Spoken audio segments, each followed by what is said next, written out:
But either way, it looks like our racers, or at least Locklen, has started. And there goes Raiko. Starting in Super Metroid, but what I know of it, we only do a few checks and then go over to Link to the Past usually. Yeah, there are a few times where I see runners like go right down to Blue Brinstar and check the items there. Just they don't require much of anything aside from the second one needing high jump boots, but there have been cases when they're needed. And jumping right into the water here to check the Highway Island and just bombs on there. So nothing there. We just checked Link's house for some super missiles, and Sanctuary had one key. Yeah, that key actually for into the past logic means that the entire way to the cell is now logic. Without that, it's not. Of course, we still need to find Lantern, wherever that may be. RaikouRider seems to set up a hula and just jump into the water a few times after resetting the camera, and then drop into the hole. Nothing special. It's an early 225 rupees. That's always a good thing to have early game, especially if you want to route in checking King Zora in case you get something good. And meanwhile, Uncle Dad had something that is not going to be in the normal Link to the Past randomizer anymore.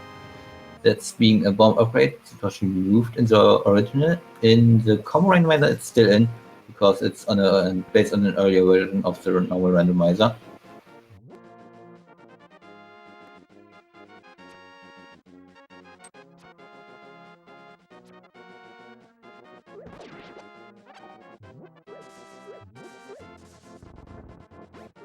So we have Locklen heading towards Lost Woods, and Raiko is going to the Uncle area.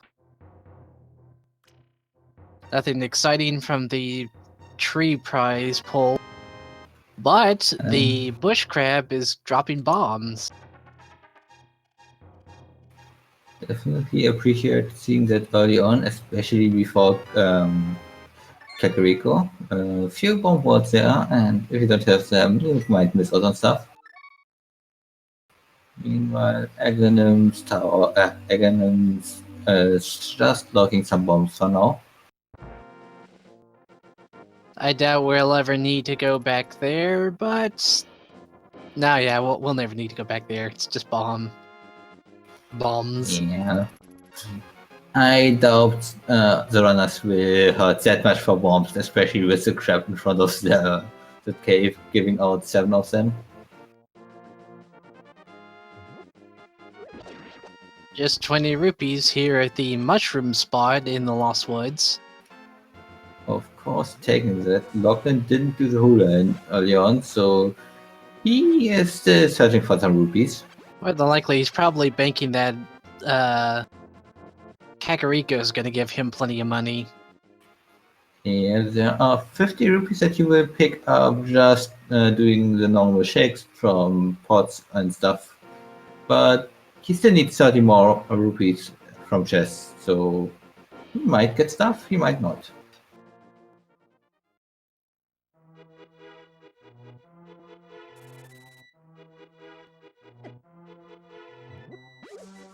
Now, in Raiko's case, he's got more than enough money to check to see what the potion seller has, but Locklen still needs to get 80 more rupees. So in this case, he could be lucky and one of these chests can have like either 100 or 300 rupees. Or even 50 for that matter. Okay.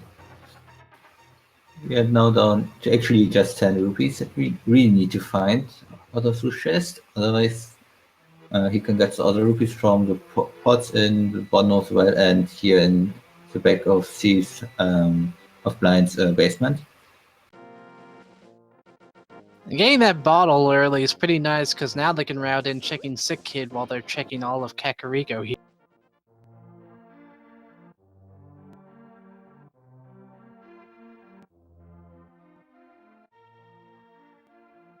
More or less, Raikou and Locklen are more or less on the same route here. They're just kind of...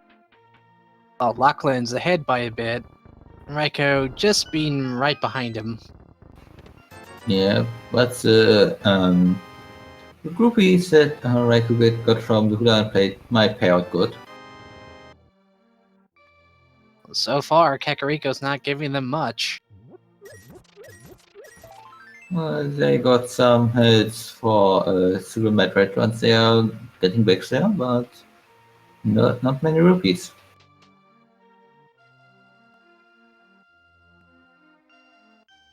Locklen just needs 10 more rupees to go check to see what the potion seller has. And the bombable chicken hut, we have...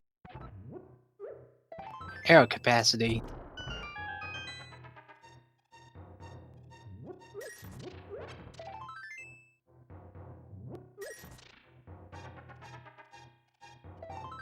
Never its Sick Kid, let's see what he has.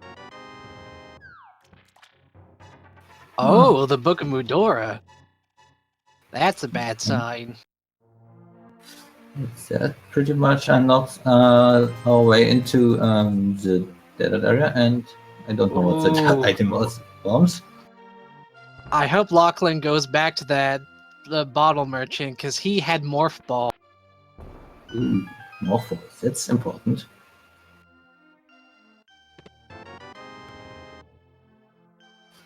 But yeah, first Locklen needs to find some rupees.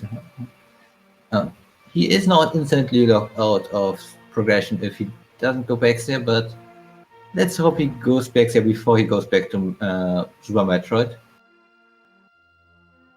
Yeah, because otherwise he seems to be locked out of a lot of places.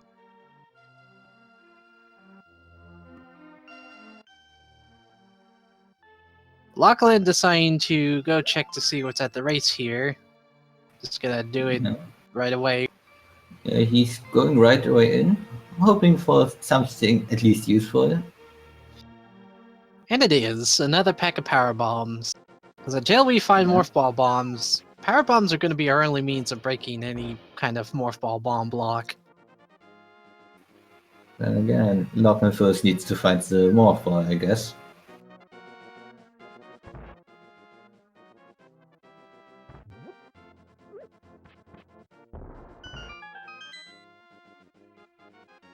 Now, aside from here, they've got plenty of other places to check here, though it looks like Locklen's going to be checking out the floodgate first.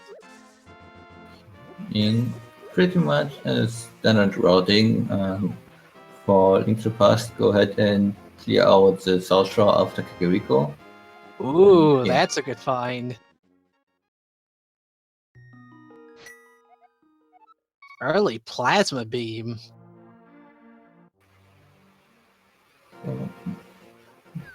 Getting through beam upgrades early sounds like it's something really good. On how do they really affect the game? Like I said, I don't know that much about Metroid.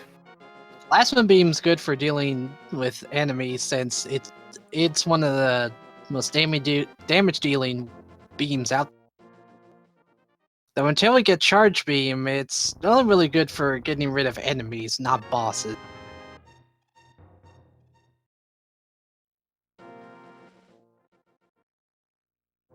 Yeah, I agree, Leslie Pro. That is some good stuff.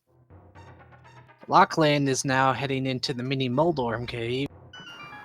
We only got bombs, so let's hope they run into those. And looks like Locklen got some good luck there. And 3 bombs, 4 more bombs.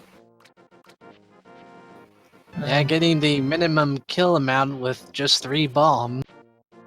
And a sword. 50 rupees to ruin that count. He was at 111. I'd say that paid out pretty well. Yeah, so it's definitely good. And RaikouRider right now, instead of going to Minimodom, going to the desert area, wanting to check that book. and just was here at Arena. We haven't seen him check Desert Ledge yet, so I hope he does that before saving and quitting. He might actually just go into desert with the book he got. You can just check out if it's bootstocked or not.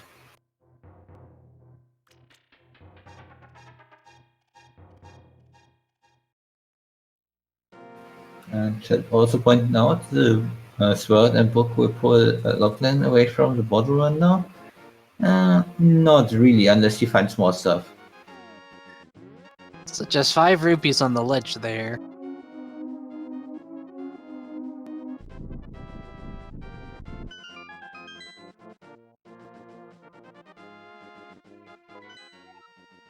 We got a map check from Raikou, and I saw that Eastern was a pendant, but I didn't see what the other 2 were.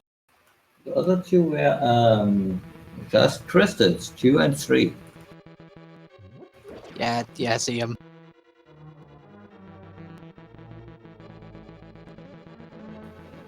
And Locklen right now going into the castle escape proper.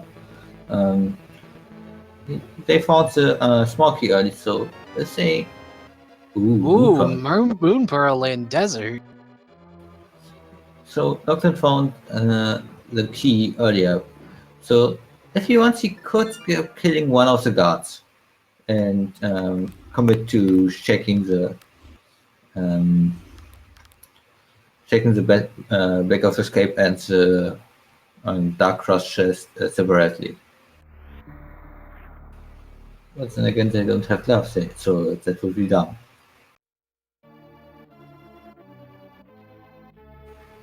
So RaikouRider decided to go back into Super Metroid. He got the morph ball. There's some stuff he will be able to do. And by the way, we know that Desert Palace is bootstrapped, thanks to him dipping in there. I missed. What was the first item that Locklen got down here? Hey, another Metroid item. He found Spazer.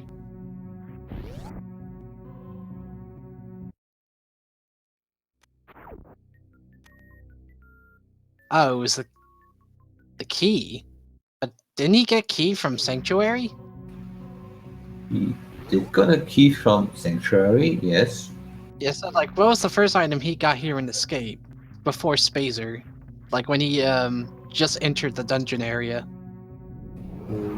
Let me quickly check if I can see correct shot.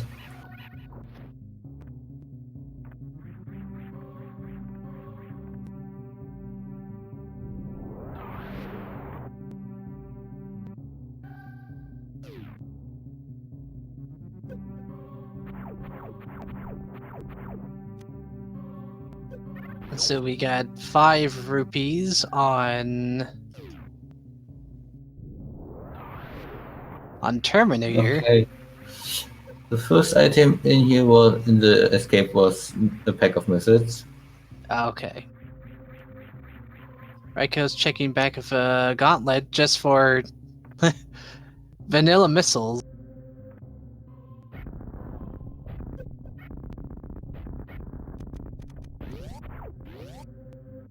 Meanwhile, Lockland's going to be checking Sahasrala's closet here. And he gets missile, and super missiles.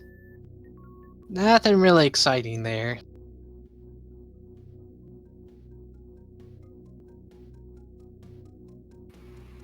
And Eastern Palace even was the green pendant, so And once we finished it. to answer your question, past the hanky, Morph Ball was on Potion Seller. Bottle Vendor, yeah. Yeah, and the Moonpearl was in Desert Palace for which we got the book from Secret.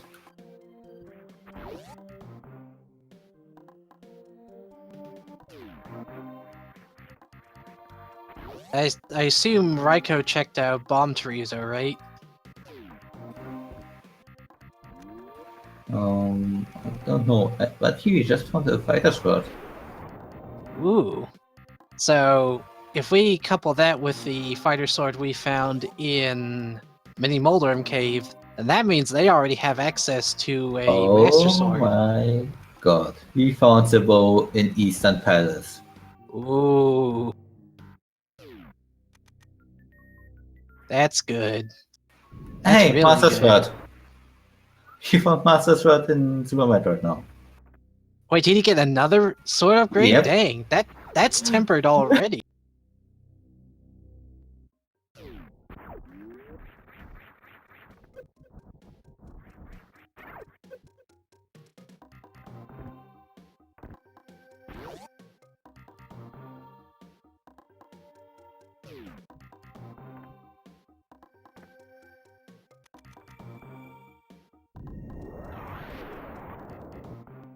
So let's see, Raikou's now going to be heading down to the Edekun's area.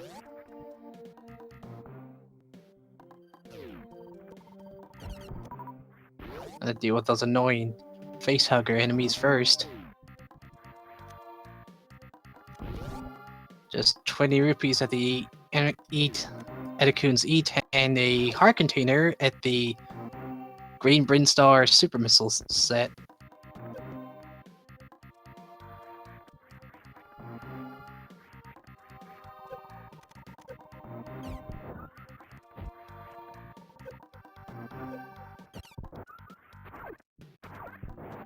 We just saw Locklen checking the big key chest there. Got a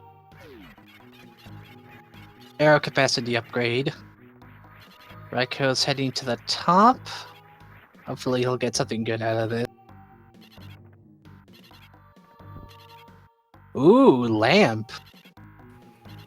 Hey, we can now beat Agon. Go to Agonom and beat him. That's going to be a fun time. We don't know if the Aga fight's gonna be required or not. Yeah, for what we know, we could still find other stuff that we need to get around it, being a glove and hammer somewhere. Well, pretty much anywhere. We haven't seen that many tracks yet. Though thankfully, in Lockland's case, if he wants to full clear Eastern, he can. Not that he's required to, since it's just a pendant dungeon. But it's Yeah, vanilla green pendant. Vanilla yeah. green pendant, which I find hilarious. Vanilla green pendant with somewhat vanilla bone in there, and looks like he's actually going for the boss.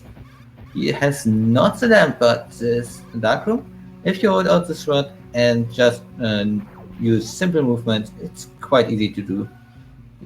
Do one step to the right and then shoot an arrow. It looks like he's going for swordsmiths instead.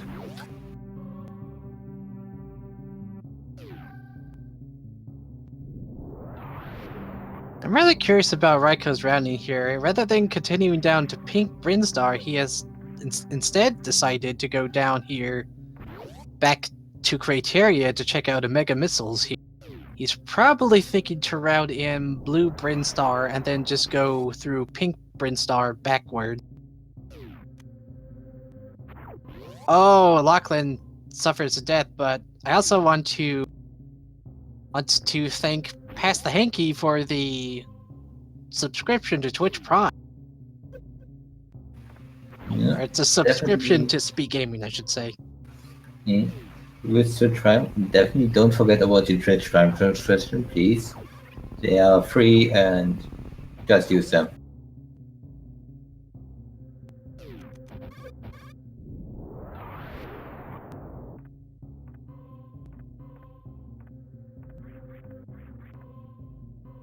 Let's see, the old mother brain spawn just had 20 rupees.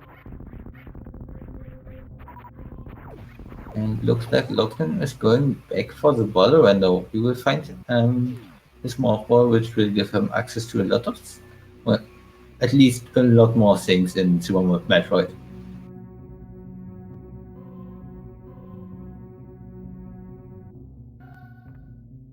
Yep, he found that morph ball. Now he's going right back into Super.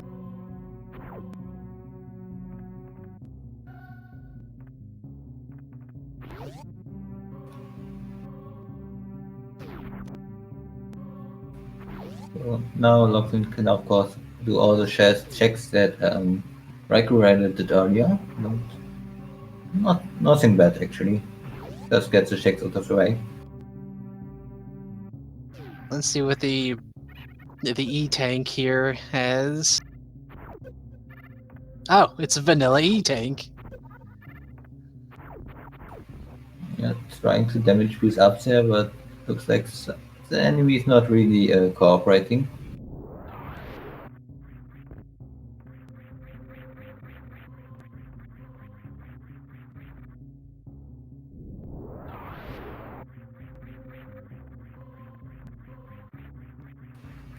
Now, Should find plasma some. was at the floodgate. Yeah, was really nice early on.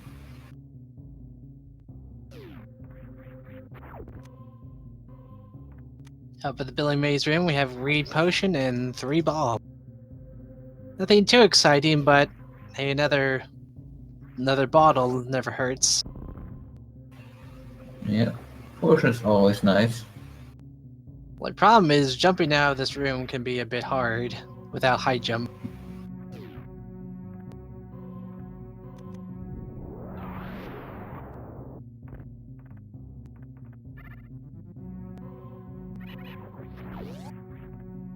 Yeah, pay no mind to the weird coloring.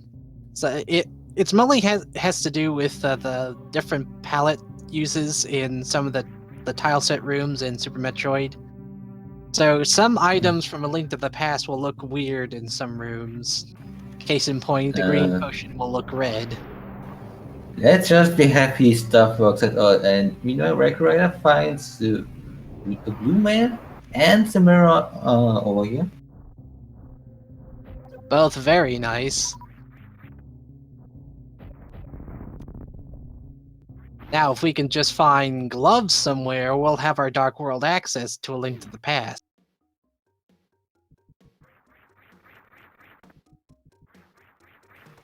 Well, we technically already have our Dark World access for Link to the Past. It just takes 6 minutes. Oh, Oh, hook hook shot. shot. Now Oh, we that's can even very reach a nice. lot of things. No, actually, we still need one more item to actually reach a lot of things in the Dark World.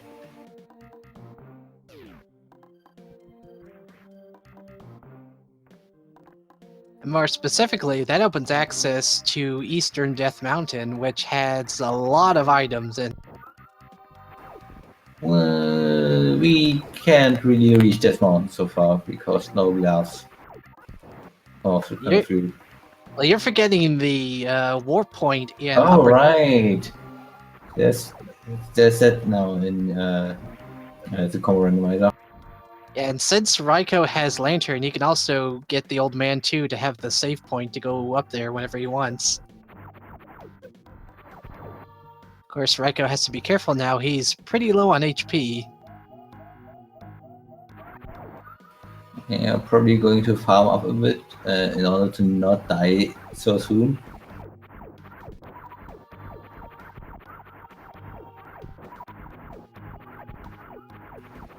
Locklen has some problems with some wall jumps and gets through it finally. To answer your question, Gamma, the swords, one was in Mini Moldorm Cave, and the other two were both in the early supers. So once Raiko goes to the Mini Moldorm Cave, they'll have the Tempered Sword. And once Locklen gets over to the early supers, they got covered as well. Is Raiko not gonna check the rest of Pink Brinstar? I guess maybe it's just because they're low on power bombs here that they don't want to risk getting locked out.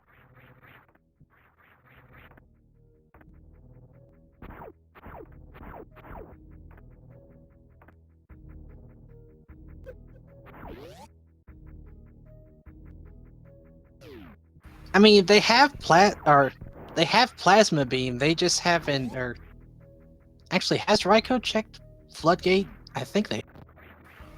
Raiko did check Floodgate before going into Desert. Yeah, so it's just a fact that they haven't turned it on yet. Maybe they forgot about it. They also didn't check the spacer beam room. I guess what they're gonna do now is they're probably making a beeline for Death Mountain. Yeah, I think the moment they found Yeah. that hook shot, they know something's gonna be there. It's definitely a nice play. A lot of items over here, and of course, the old man save and quit point will allow them to return up here whenever they want. They got lamp, so they will probably not have problems with this dark room. And they are knowing of that one hell spot. Even in the Link to the Past randomizer community, I know a lot of people that don't know about this one hell spot, and it can be so useful a lot of times. Let's just hope that Raikou doesn't get killed before returning the old man to his little house, because even on 3 hearts, those boulders and even the dead rocks can kill you before you even get to the door. Yeah, pretty much one damage across the board, and yeah, pretty hard to get around that. But Raikou is safe.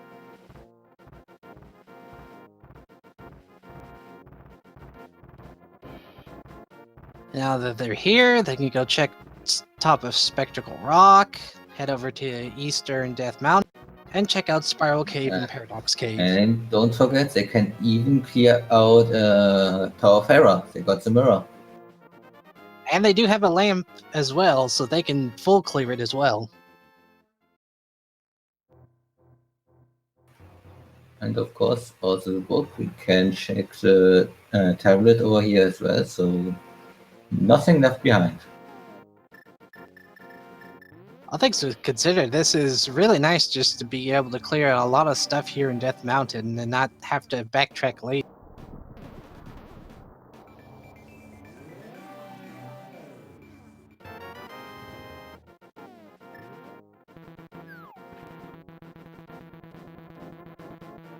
Yeah, they're spamming it. They're ready for it. That ether tablet, we have super missiles. Yeah, you can never have enough ammo, I guess. Yeah, until you find charge beam, you need every super missile pack you can get.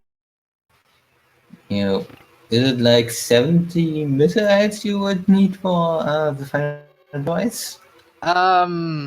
If you can hit every missile on Mother, it's 60 missiles you need.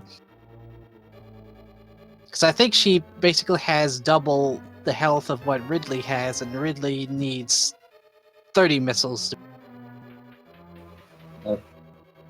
60 supers. Yeah, 60 supers from Mother Brain.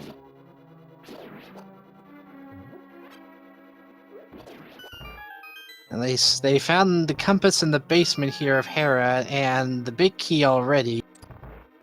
So hopefully they can find the other two, or the 2 items here in Tower Hera without having to go into the basement.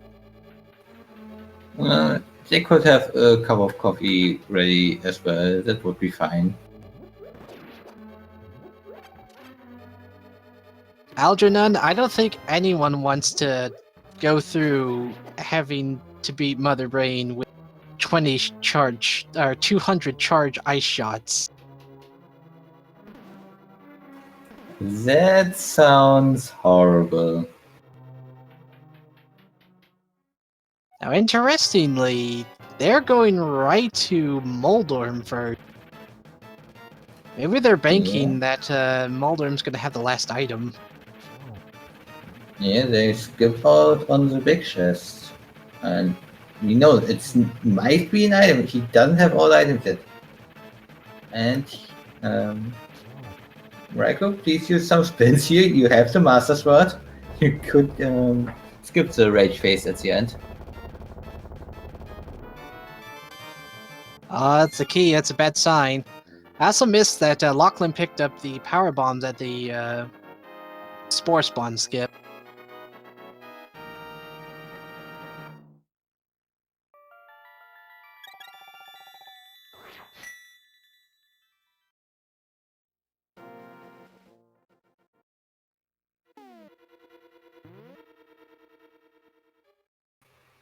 Okay, I think what Locklen is doing right now is trying to open one of those wave gates where you need to usually shoot through with wave beam or a missile in order to get through.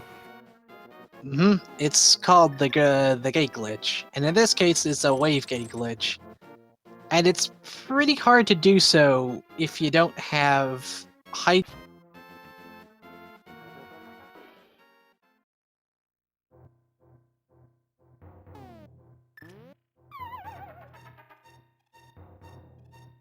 It's much easier to do when you have high jump, because then you just have to time your jump shot rather than having to Yeah, jump out of the door and do that. yeah, the lineup seemed pretty tight there.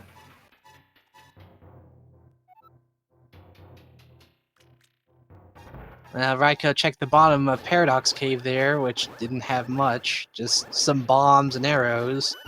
By the top, we have 20 rupees, bombs, missiles, and heart piece. So nothing fantastic here, sadly. Yeah, we still have a few more checks over here, but there isn't much left.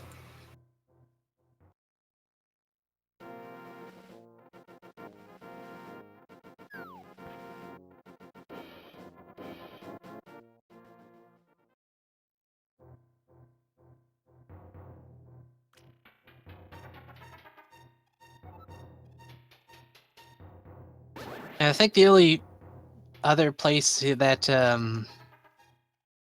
Raiko can check here is Spiral Cave, and then after that, it's just Well, heading. they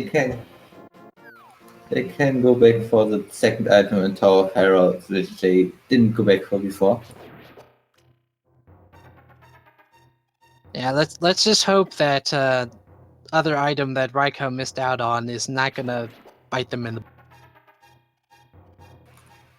Because You I've know, seen it Randall. happen before. Heck, it's happened to me. You know, Randall. You skip one check and it's going to be shard screen or something.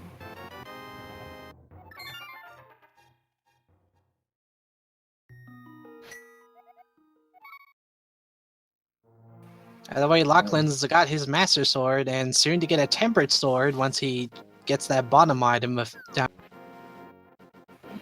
Yeah, looks like RaikouRider going for the escape sequence now. He does have that, so he will be able to easily go into the Dark Cross room and even going to the back of escape in here. But I believe in the front we only had the Spacer.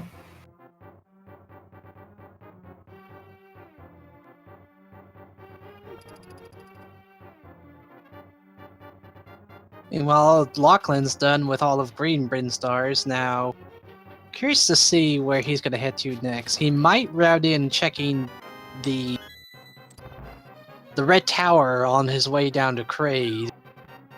Because right as it stands right now, we don't have any means of getting over direction.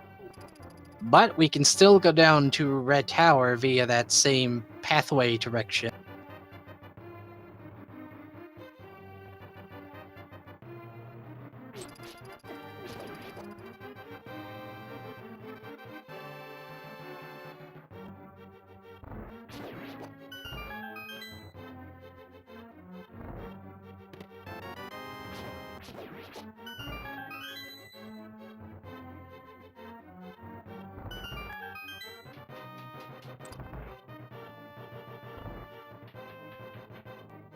So let's see where Locklen's gonna go here.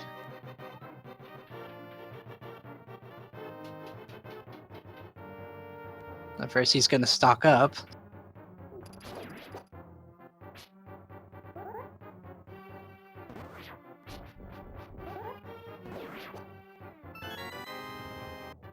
As he currently stands on ammo, he's doing pretty good, all things considered.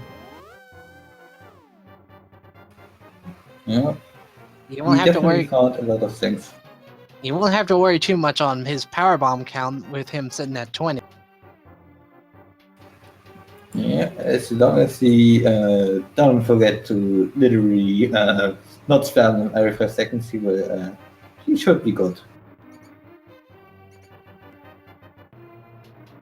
With Raiko having the lantern, checking the rest of the escape sequence here is going to be a breeze. Though still got to Yeah, be careful of those snakes, or ropes as they're called here in A Link to the Past. yeah, they don't do much damage, but they can be annoying. And of course, since we got the key from Sanctuary early on, we can just continue on.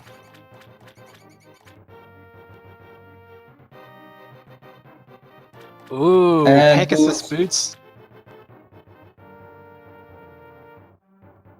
That's going to play nicely for Locklen. Yeah, I'm sure someone wants to go fast, but she has to give the boots back to Link. Yeah, we haven't found speed booster for Samus just yet.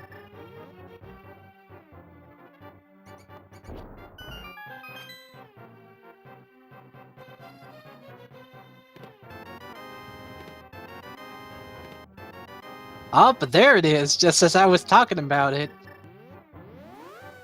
Right? So at one player, Samus can go fast. At the other, Link can go fast. And I do find it funny that Raiko found the speed item for Samus, and Lachlan found the speed item for Link. And Ice Oh, Rod.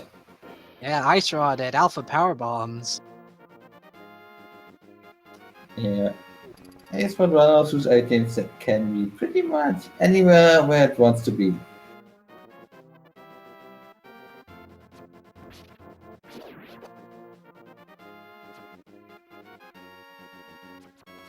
Now this could mean that we may need to go through Turtle Rock if we found it this early. Then again, at the same time, every time you found the Ice Rod early, it's going to be Turtle Rock pendant.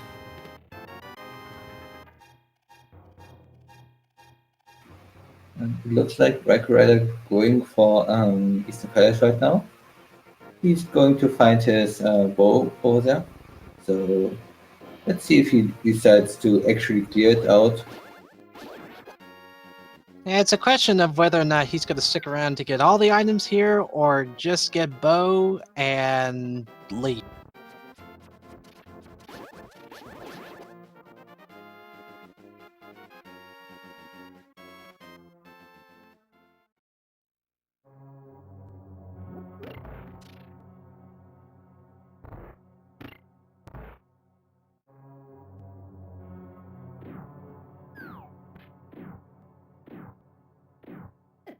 At the moment, the only thing that boots open up for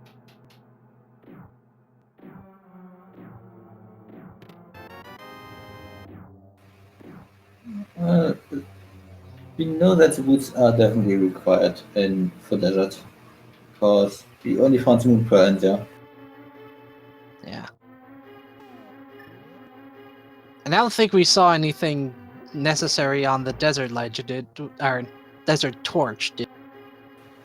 Well, we didn't check for it, but since we only found an item in the first chest, there must be a key or a big key on there. So boots are going to be required to full clear desert, or just complete it at all.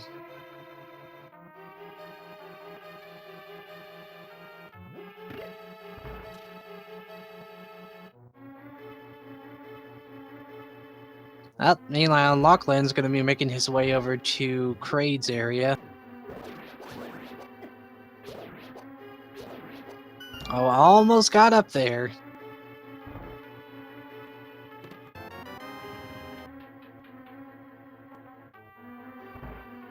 There we go.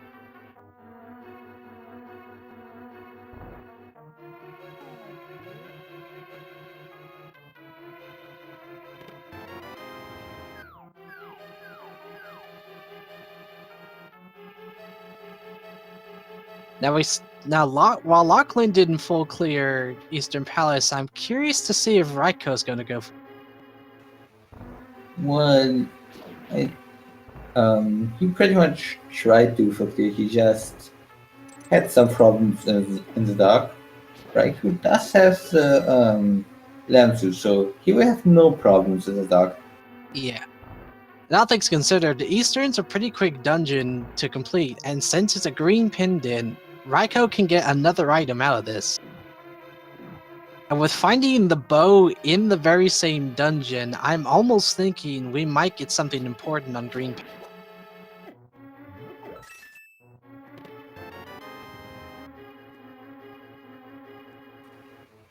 Meanwhile, Locklen going to Craig right now. Can he get the quick kill on Kraid? Let's hope so. He's not going for the quick strat here. Oh. Unfortunately, no quick kill today for Locklen. Maybe he hasn't practiced it much or just wants some more consistent strats. I mean, to be fair, the quick kill on Kraid is a pretty precise trick to do, and it requires very impeccable time.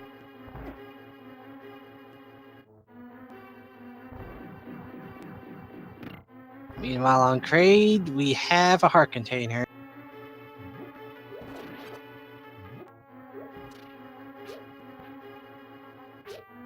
It looks like Raikou is going to go for the boss kill here. Yeah, makes sense. Yes, it's a green pendant. The item is right outside the door, pretty much. The only downside is that since he doesn't have silvers just yet, this is going to be a tad slower, but not too. As long as he times his bow shots well, he can do this pretty quick. Yeah. As long as you know where to stand, you literally just need to fire 18 arrows at the right time to kill them. And please just don't die. Yeah, he's got to be careful. He doesn't want to get hit again. Oh, but he gets it. Map. So the only item you got from this is from the green pendant. And maybe if the seed is nice to us, we get the pedestals at some point.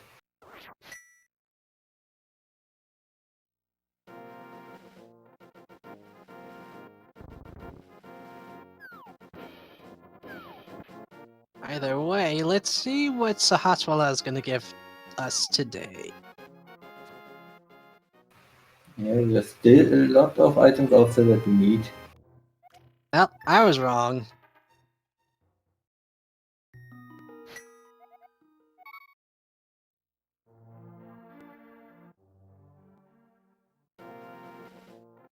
For in high jump, we just have 50 rupees, and on the front, we saw it was a reserve tank.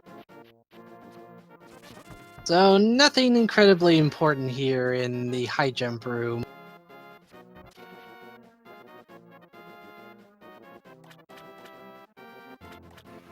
And 10 more arrows on the way out.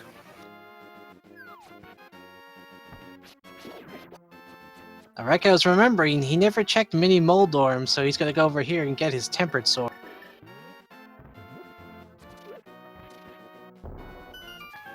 Yeah, it will be interesting to see if he will go for something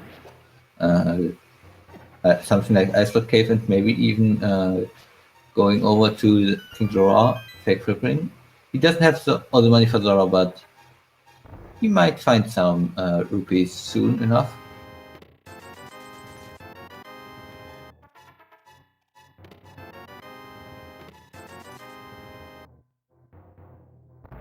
Yeah, usually if you're gonna go with like checking the Waterfall of Witching and all that with the fake flippers glitch, then you usually want to have enough money to check King Zora as well, because you really don't want to backtrack for it.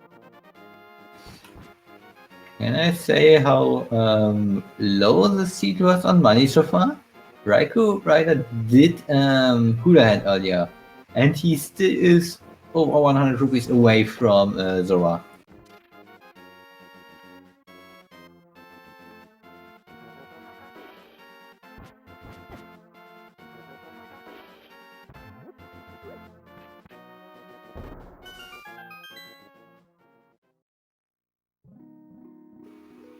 while Locklen may have a boss done with Super Metroid, Raikou's done 2 dungeons already with A Link to the Past.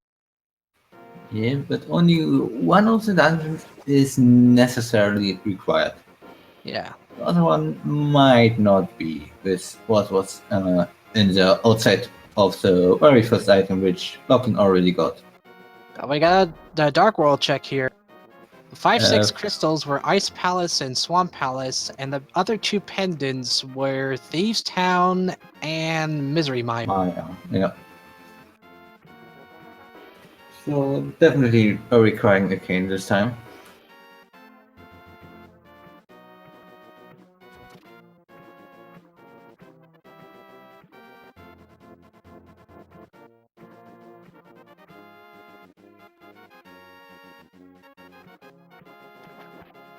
So what does Hobo Under the Bridge have for us? A heart piece. So Locklen now entering Taufera. Let's hope he doesn't skip out the item and show us the charge stream being in here.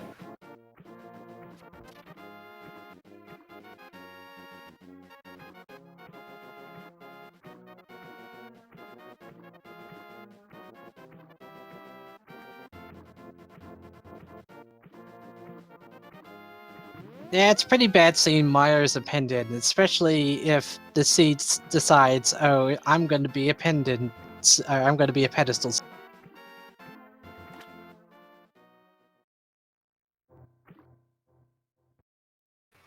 Right now, fake looking. With the moonpad, if you enter exits the waterfall cave, the game does some weird checks and says, "Hey, you need to be walking." And yeah, that way you can get an easy water walk and check the items inside. Unfortunately, Uh, there's nothing substantial in the waterfall cave and nothing substantial on the ledge. And the second item that RaikouRider skipped in Tower of Hera, just 20 rupees. Nothing special. And since we already found 1 item already in the dungeon, that means basement. All basement's going to hold is the map or company. Should hurt the map because we got found the compass in the other part of the basement. Yeah, so map's just going to be in the key locked basement.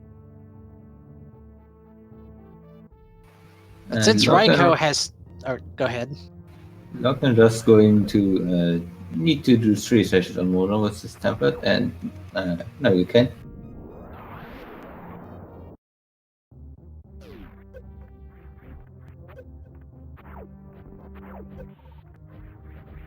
Criteria's Surface just had, what, I think that was 100 rupees.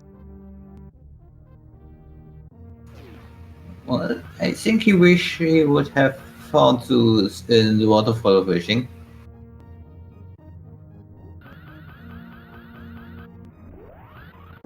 Now, I believe Raikou and Locklen have already checked the back of Gauntlet, but we don't know what's at the front here.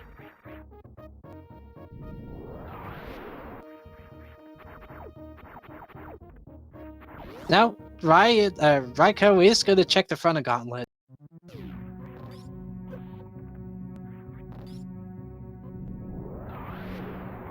Raikou does have to be careful in here because even being in the acid for even half a second is gonna have you losing a lot of energy very quickly.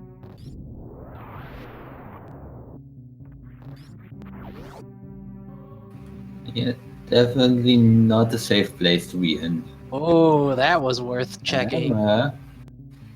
Yeah, that's pretty much a good part of our Darkwood access there. Together with the possibility that we can just beat Goet and beat Aghanim.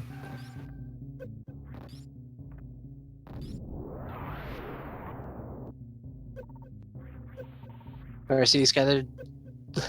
Let's hope he doesn't get sniped on the way out. He does his best to stay alive. And there we go. Probably immediately going to the ships in order to get some health back, Uh, being safe. we still don't have Dark World access. We need the Power Gloves too. Well, we do have Darkwood access. We just need to do something we don't want to do before that. Oh, yeah. I mean, if they wanted to, they could go beat Aghanim if they really want Dark World access.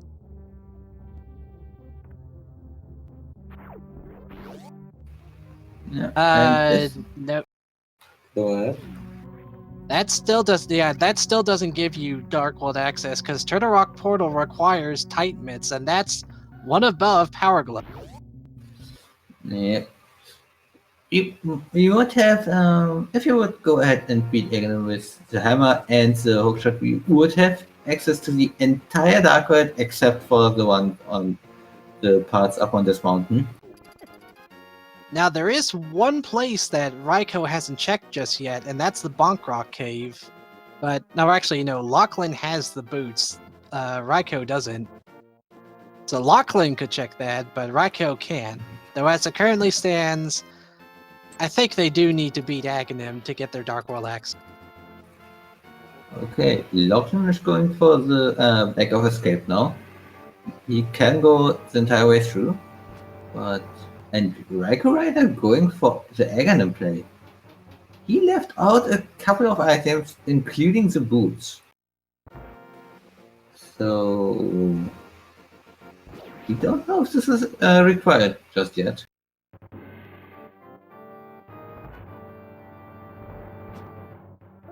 I mean, given that Raiko's got Speed Booster, he could go look through Wreck Ship if he wanted to, but this is probably a safer play.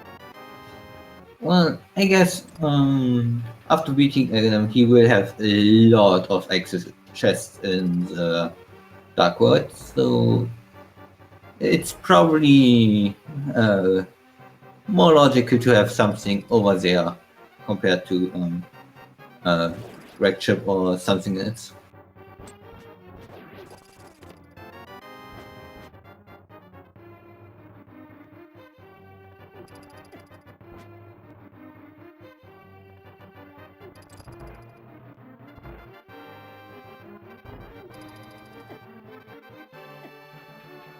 And also, given that they've got Hammer and Bow right now, if they beat Aghanim, they can go right to Pod.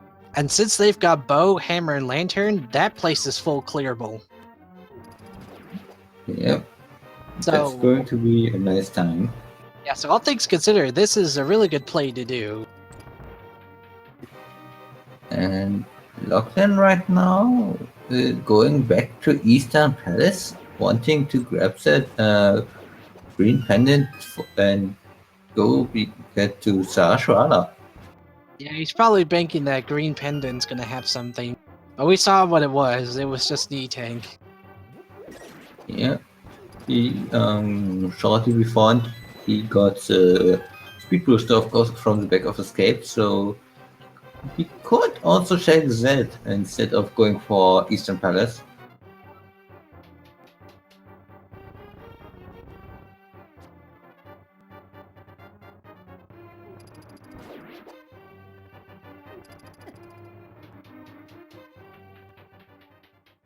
By the way, let's see how Trolley Aghanim 1's gonna be for Raiko here.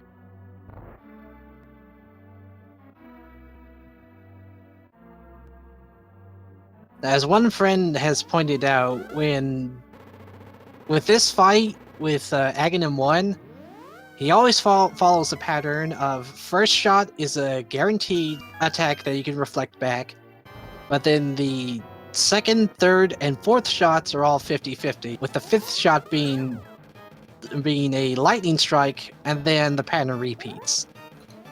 Yeah. If you're a true member of Shed, you're hoping for 50 blue boards.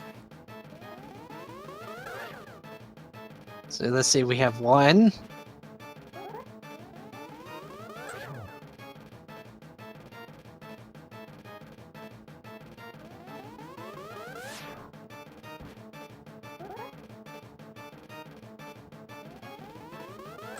2. No, that wasn't.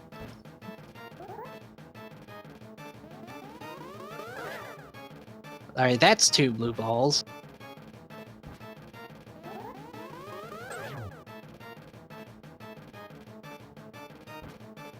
Hopefully he gets... Nope, that's a 3rd one. Then comes a lightning strike. 3 blue birds at least 1 additional phase to Aghanim, so that's really unfortunate.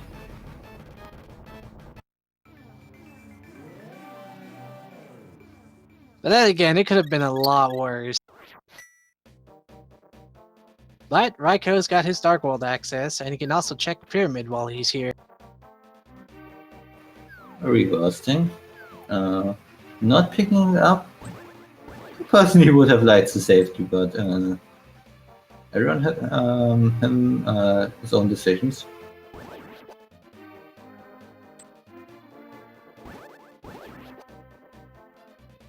Now Raikou's got all of the Dark World open to him.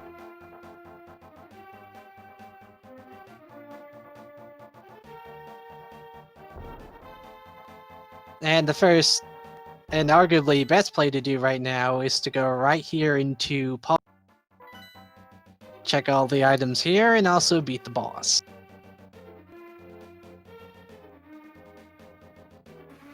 Looks like Locklen finally going over to the desert area. You will be able to get a few more items out of the place. You will of course get his moon pearl and probably one more item, but he can't go to the boss without a pair of gloves. Well, at least not from Link to the Past out. Yeah, that's a bit unfortunate.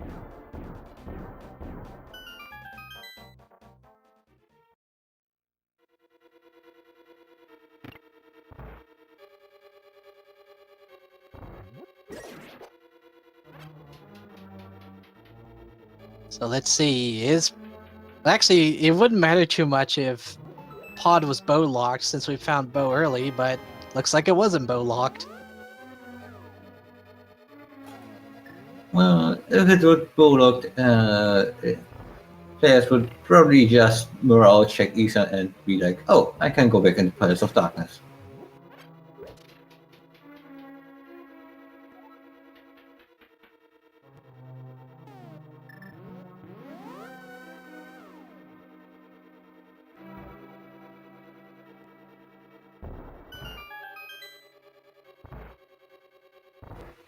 And also upon finding out, we only need flippers to go into Swamp Palace and full clear the place. That's definitely a nice location to go to.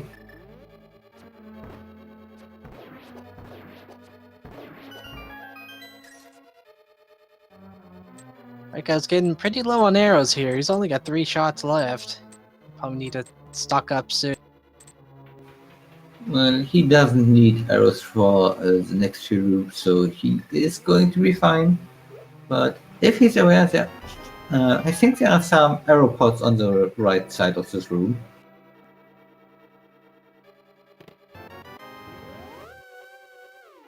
We haven't found any items yet, just 2 keys in the map. Yeah, Palace of Darkness is actually interesting. In the front 6 chests, there need to be at least 4 keys, so yeah, it's not for no reason more, as someone mentioned. And there is our first laugh. Once we find the second one, we know if Aghanim really was required. But of course, this is good news since now they've got pretty easy Dark World access. They won't have to go to the portal at Hyrule Castle to get to the Dark World now. Yeah, but another thing we need to be aware of, every time they save quit in Link to the Past and want to go to the Old Man Cave or something like that, they need to first mirror out of the Dark World because we're on Aghanim.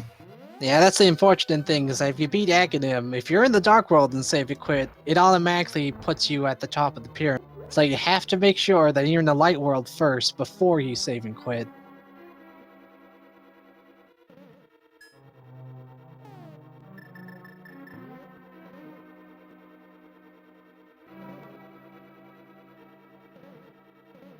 Raiko's remembering he's got to go to the right side if he wants to go check the back. I think he wanted to first go ahead and check the big t-shirts and then remembered. No, he already did that, so yeah, I'm just dumb.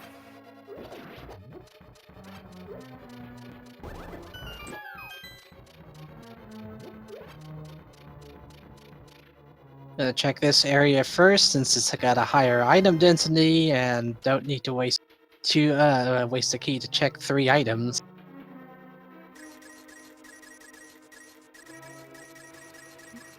It's mostly much more convenient for routing, being able to just mirror out of there at the end.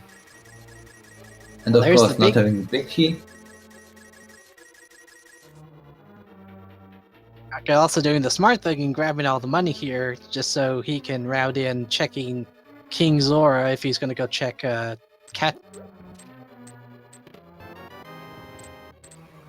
Meanwhile, Locklen finds the 100 rupees here and decides, hey, I want this actually.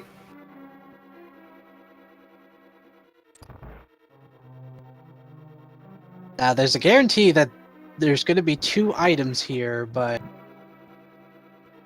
it may not be a 3rd item here because the 3rd one could be on the boss, and Raikou can just find the compass or something in either the big chest or small chest. Yep. So King Helmosaur is going to have the last item.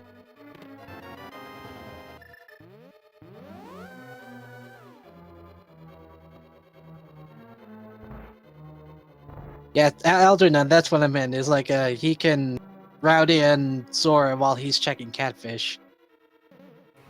It's honestly a really good play to do when you're doing all that item checking with Dark. Okay. Locklen gonna find his hammer in just a moment. I'd be very happy to find that. Kind of devious that the logic kind of tricks you in that the back of Gauntlet only has missiles, but the front has the important item.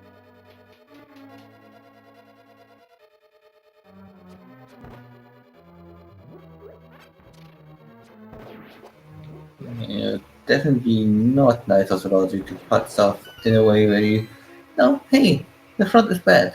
The back is bad, but should probably still check out the front.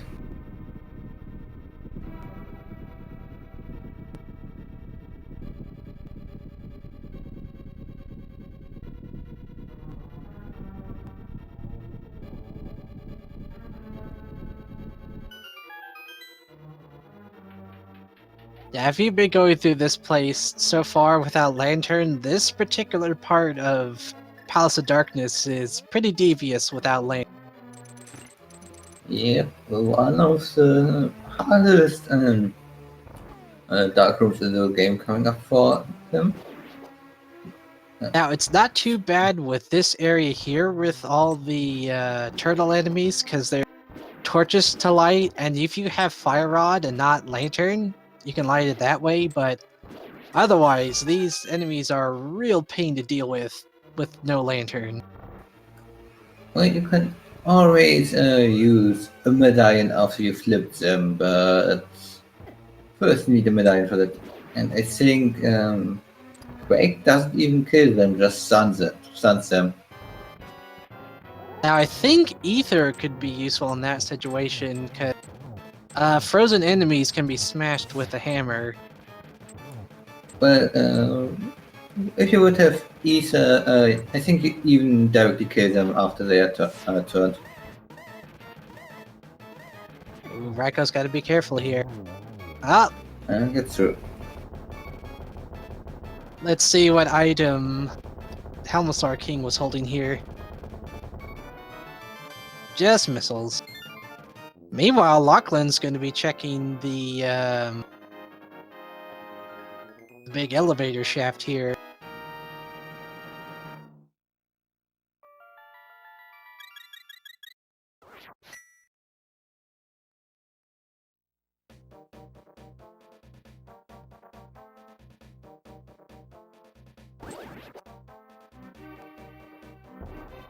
There we go. Bye. It's very useful. Yay. So nice that we checked that.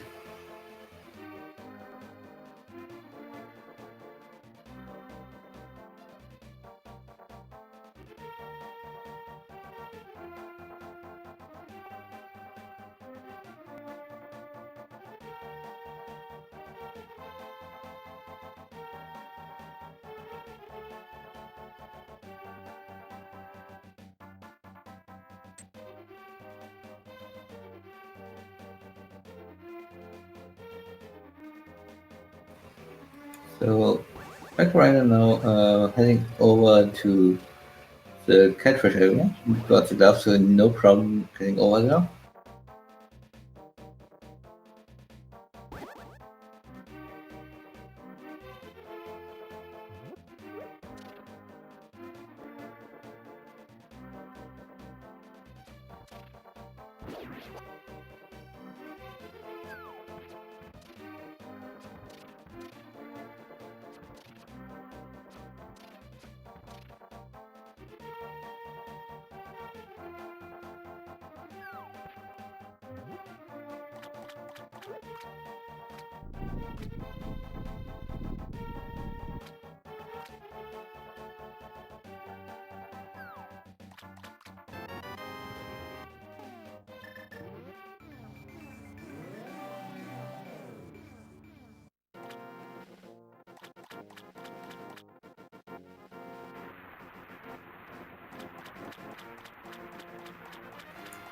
And it looks like Locklen going to check out the escape area as well.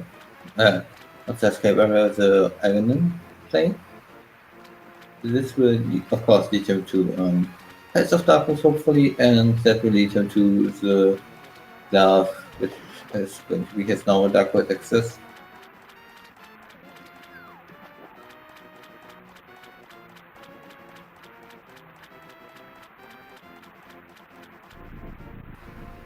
Let's see what our lovely scam of the day is. 5 arrow capacity upgrade. I don't believe we really need that.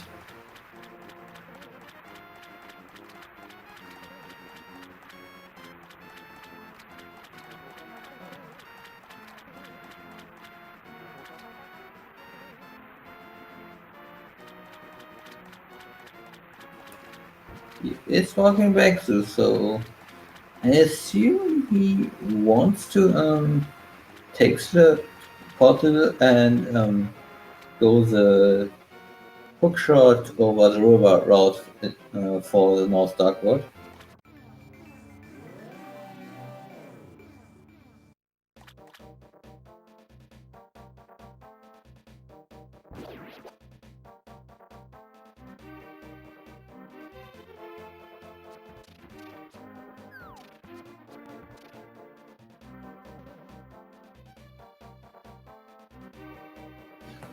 And showed us actually our tracker and HCF voice asked about checking bomb routes. We still haven't seen that.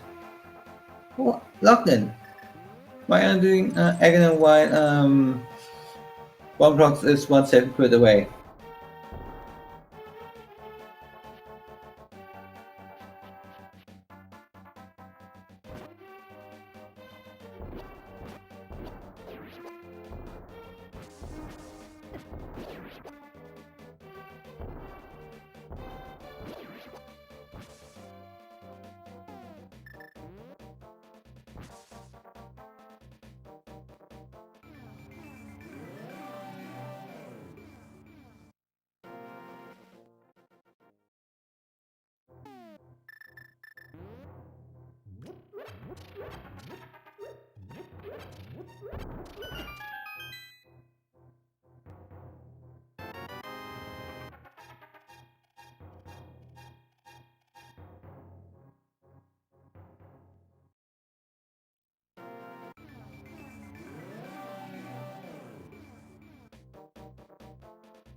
Yeah, now Locklen going for the economic fight.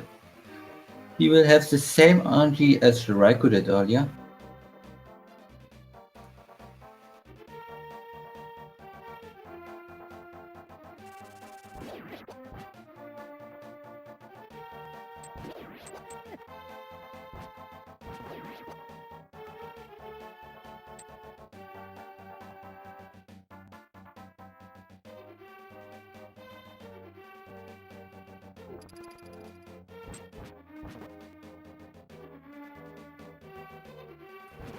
Raikou now definitely on his way into the Village of the Outcast area. So this will definitely come out great. Three items outside of Thief's Town. Then we got Thief's Town. Thief's Town is a peninsula, so not as valuable.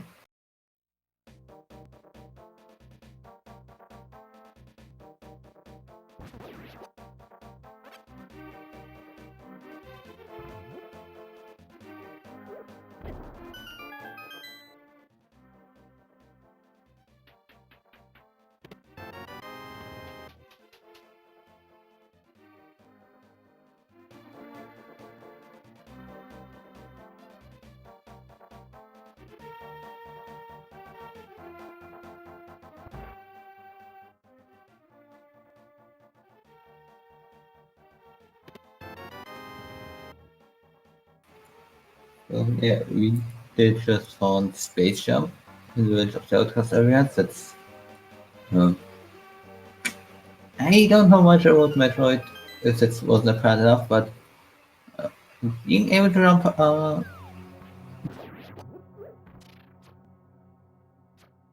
Hey, can you hear me? Yes, I'm hearing you. You're back. Thanks. Please help me. Metroid is confusing me. For some reason I was having connection issues. Did I miss any of the checks with uh, Well, Village of Outcast? well, we just found Space Jump in the chess game, so that's definitely a nice item, I guess. Ooh, and Gravity Suit. Ooh, where was Gravity Suit? First chest, Seastone, apparently.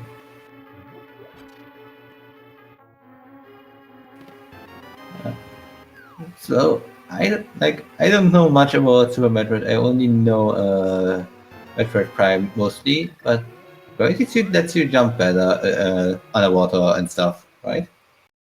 Yeah, Gravity Suit gives you no movement impairments in water, and it also protects you from damage with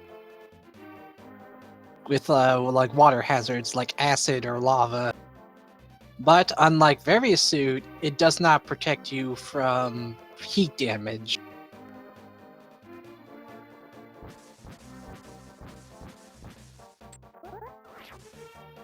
What's Raikou doing here?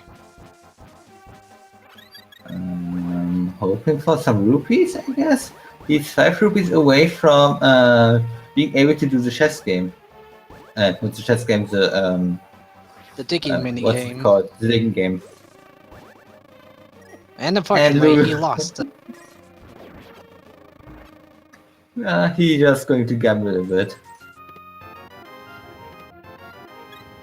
That's not a good gamble. Or gamble. Yeah, if you practice this arrow mini game, getting an Ah, arrow there we left, go. That paid off. it right sort of Village of Outcasts is a arrow game, so we could use that as one as well in order to farm some rupees.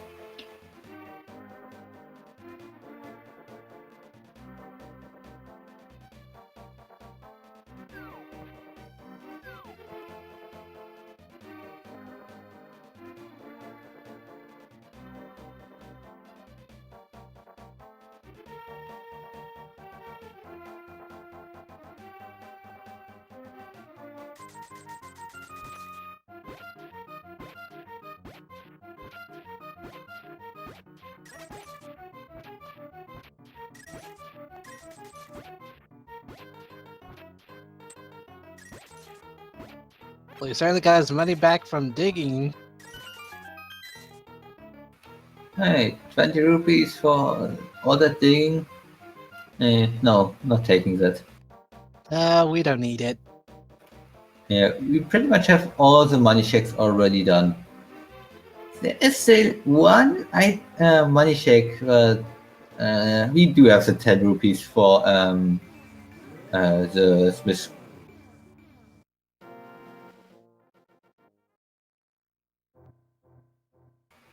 Hey, a red boomerang. He's deciding not to take Try. it. Yeah, sitting on the floor, hoping someone will finally find it. In the meantime, let's go see what Stumpy has for us. Just a heart piece.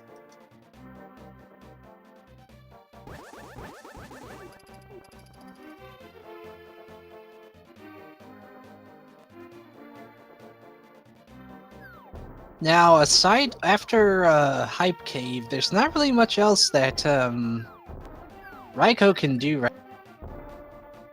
He can go check Bombos as well as finish Desert Palace, but those won't have that many items. The Hype Cave, on the other hand, Reiko will not be able to finish out Desert Palace without boots. oh, that's right, because Boots is on the torch. But boots on the torch would be really bad. Or, I mean, Big Key was on the torch.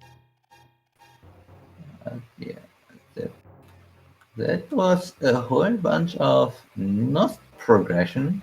Some ammunition which is always nice, but progression would be nice. Looks like Raikou's going to make their way towards the Bombos tablet.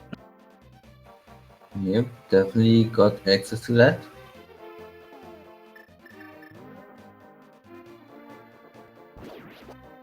I think the best play for Raikou right now is to, well, for one, go down to Blue Brinstar and get the boots, but also to go to Wreck Ship. Because they can full clear that easily. Yeah, and I don't think Locklen went over there. At least I didn't saw that.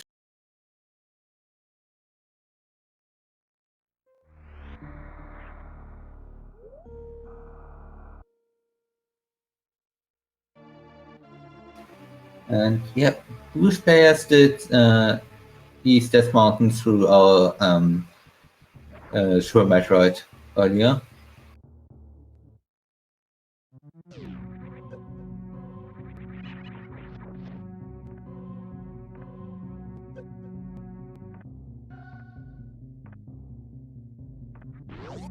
Okay, Raikou is going down the Blue Brinstar, so that's a good sign. So they're gonna get their boots. They'll be able to full clear Desert Palace as well as check other places. Or they could just be checking this place.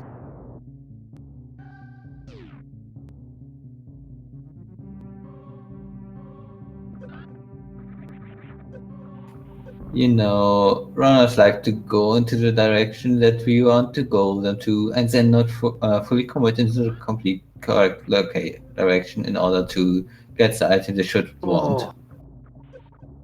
It was half a block short there. Looks like he's not going to kill them like Locklen did. Locklen just killed two things in order to get through, and Raikou not going to do that. And now just wall jumping. Yeah, it's probably a good idea he does check it, because we saw it before, and it was just 3 bombs. So if he sees it, he's gonna think, okay, it's a good thing I'm not gonna work for. Also give him incentive to go down to Blue Brinstar, hopefully.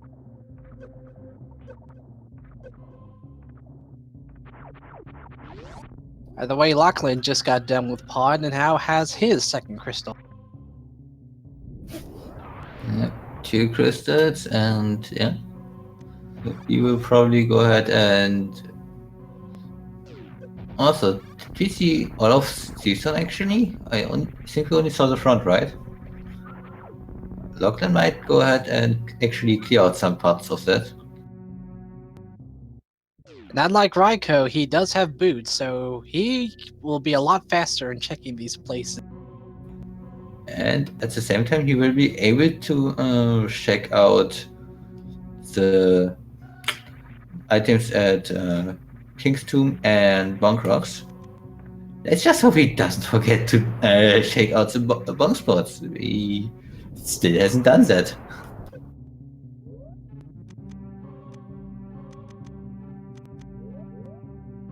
We see here Raikou remembering, oh, I have Plasma Beam, that's right. Yeah, you got that one for about an hour by now. Thanks for remembering.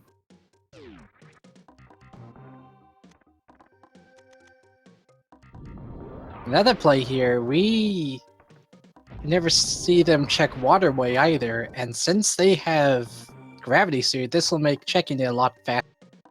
Now you can check Waterway without Gravity Suit. It just requires a bit of tricky timing and setup, but it is doable.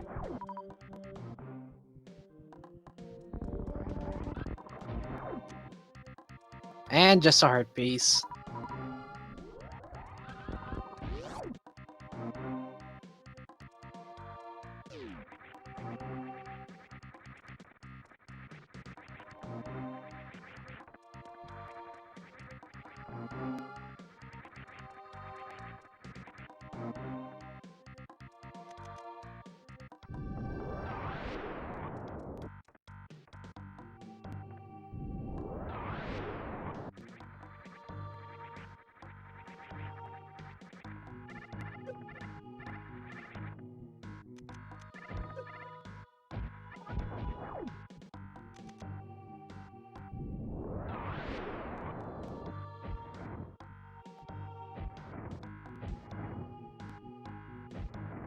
Well, I mean, that spot with Waterway's not even a short charge. The platform just above the has just enough space for you to get in a Shine Spark storage.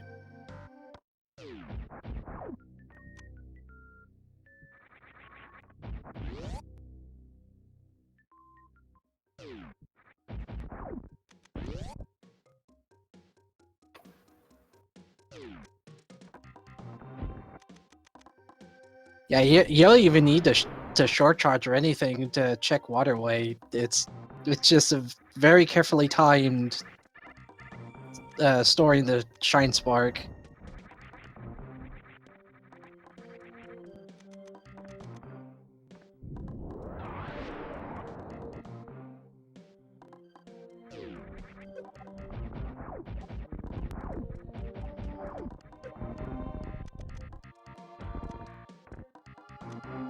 Yeah, this game was really wanting to hand out the power bomb.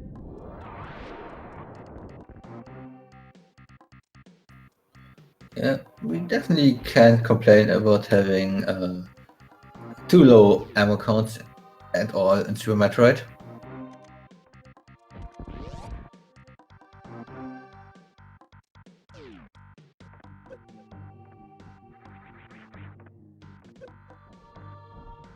Since Raikou has space jump, they can go check X-ray.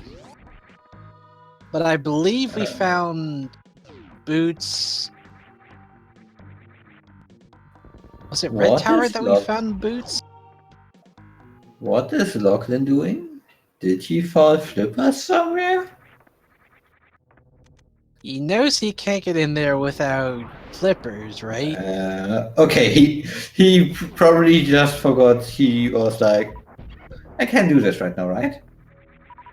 Oh yeah, that's right. Boots was at Alpha Power Bombs.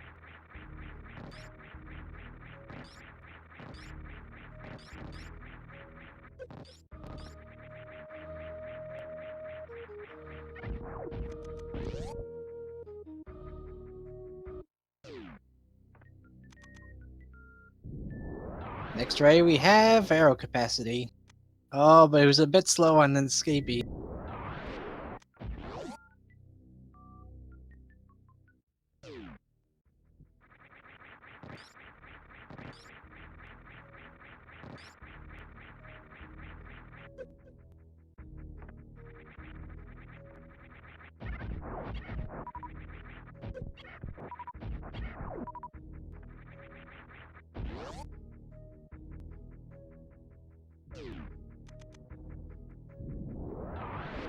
Locklen's gonna be checking out Agina's cave, but first is checking, or no, going right to Desert. Right?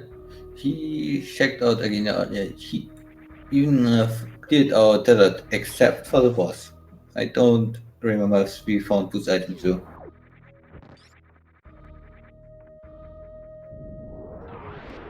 So unlike Raiko, Locklen can full clear this, because he's got everything he needs.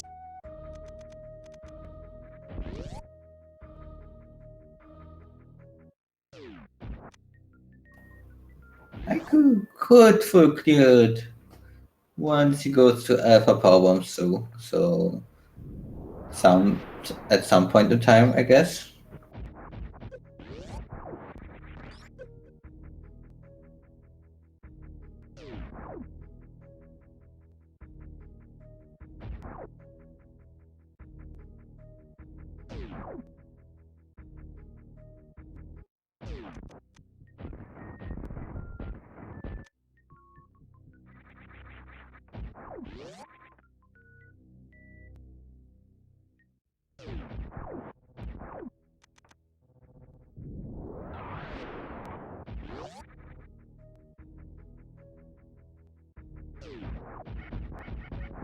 The way Raiko is deciding to get Kraid out of the way.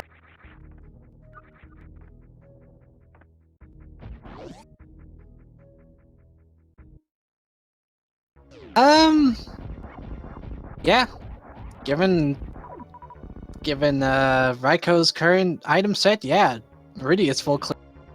All except Shack Tool. Lockdown right now needs to be a bit careful on the boss. It's not going to be really hard, but just 3.5 hearts is not comfortable, really. They do have blue mail, so at the very least it'll block most of the damage to just like half a heart. So I think they'll be fine, all things considered. No quick kill for Raiko either.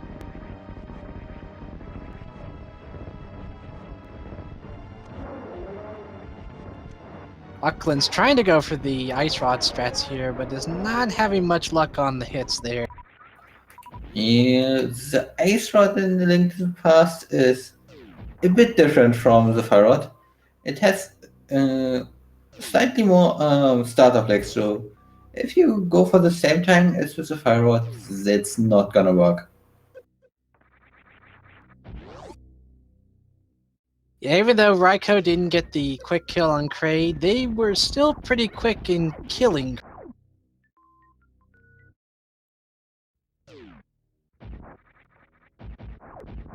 Yeah, it's still nothing to sneeze at. That was a still pretty fast kill on Kraid.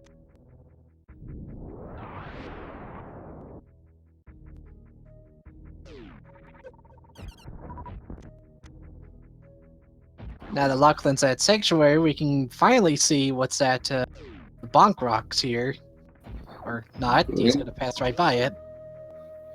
Going for Dark World first, and then we'll probably, if he goes to check it, put it together with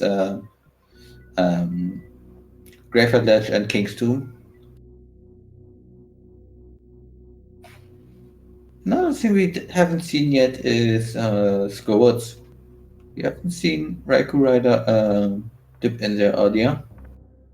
Yeah, since we haven't found Fire Rod, we can't clear Skull Woods, but it's still not a bad idea to dip into Skull Woods just to check the items there.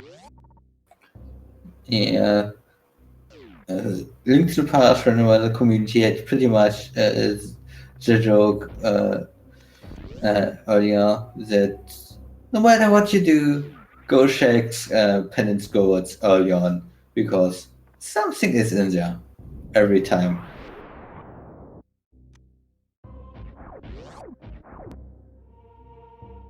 As Algernon has pointed out, there was a big 20 on the Croc Escape item location. It does not look like we'll need to worry about Crocomire at any point.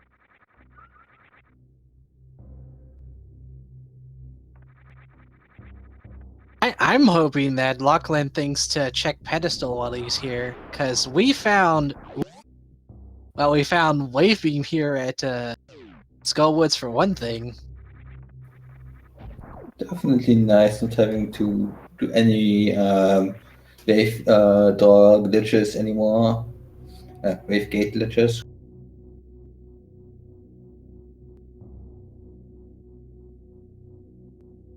Now, Skullwoods only has 2 items to find here, so that was one of them.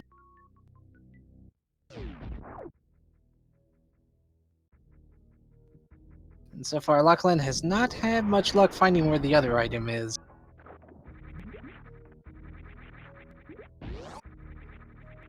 So it looks like he's aiming to set up for a bomb jump across. Yeah. If he would have decided to dash and bonk there, the window for the bomb jump would have been slightly larger, or would have allowed him to not be as precise at the corner. Or he could have set it up with a spin, just walking off the edge, releasing the spin and trying to walk back onto the actual ground. Would have allowed him to do that. As we saw from Raiko, there was nothing really important at the Meridia Main Street Shine Spark location. Nor at the secret room there either. But let's see if the Mama Turtle room has anything good.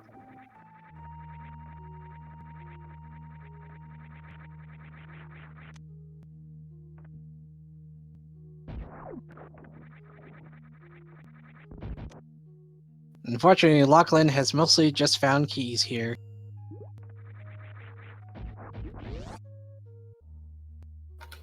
Yes, Gomez has a lot of keys and chests. But only 2 items. Yeah, Skowatz even has a room with a locked door that you never need to open. It has a lot of small magic inside too.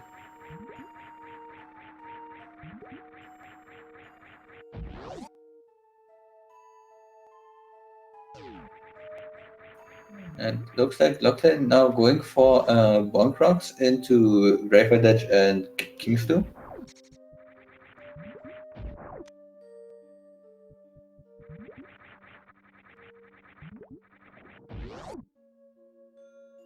Just a big 20.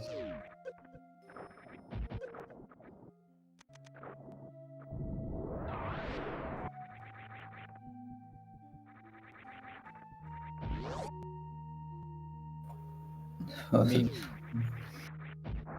well, we're gonna see what's at the watering hole, which is just nothing. Just a heart piece and some missiles. Now, as it currently stands, Raiko has more than enough missiles to last him the rest of the game. Hey, he could suddenly start missing like 50 shots on a mother brain or something like that. So I don't think he's going to need really much more.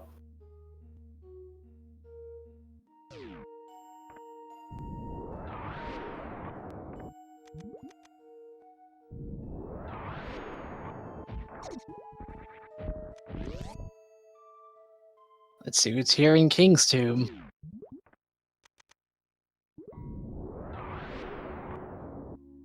Just a heart piece.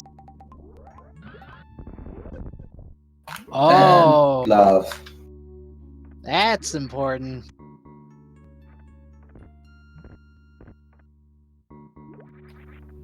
So was that available before we killed Aghanim? What? Was it available before that, or would we have been able to skip Aghanim? No. I mean, we found one glove upgrade that was in Pod, and the other one we found here in Meridia, and Gravity Suit was in Village of Outcasts, which needed Dark World access. So yeah, definitely required. Yeah, so this was definitely an Aghanim seed.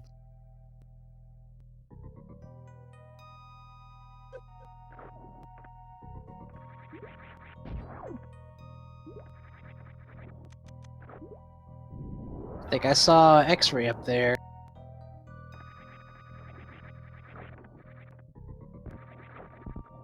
It looks like Raiko's gonna... Nope. Just decided it's probably a bit quick. He just wanted to have a better look at it, probably. I think until we find Charge Beam, X-Ray's probably not a good idea to get just yet.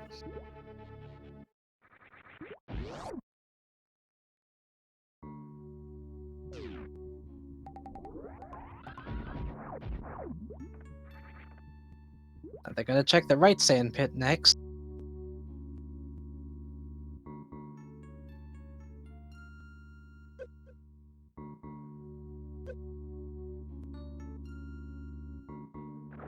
Oh, that's required. Cane of Yep. Samario in the right sand pit. Yeah. And And Fire Rod. Yeah, well, that's definitely required. Well, you could technically do Turtle Rock without the kind of the Mario, but you need to be crazy for it and still need the pirate. So no, just take it if kind of the Mario.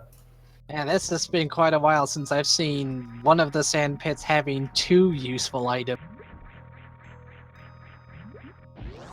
Now, whether or not Raikou decides to go back for X-Ray if he manages to find Charge Beam later, that's up for debate.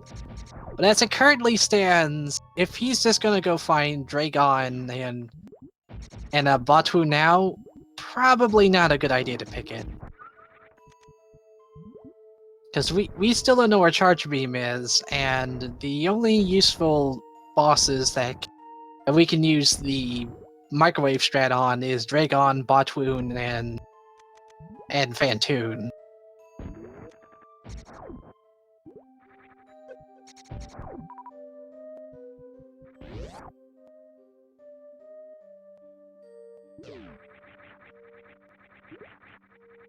I'm curious to know if anyone has challenged Andy to try and beat Turtle Rock without you ever using the Cane of Samaria to make the platform. Well, there are people that actually done that. I don't think anyone did this in a race, but I would be surprised if no one ever actually done it in order to actually just skip kind of the Mario.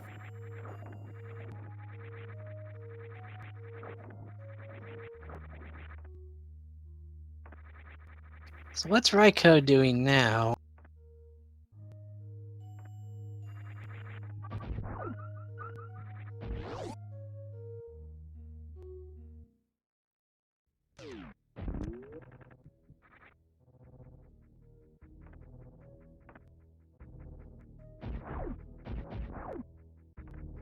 Oh, they're routing in the Alpha Power Bombs. That's Power Bombs is definitely a good check. Because we know boots are here. And not this spot, but we do know it's in Red Tower. It's in the other location. Yeah. And of course, the Ice Rod. Definitely better to find it before going into Turtle Rock.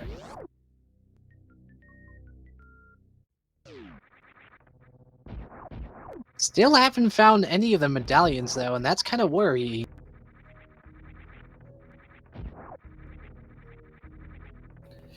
Well, it's worrying and at the same time relieving that we don't have to go into Maya yet.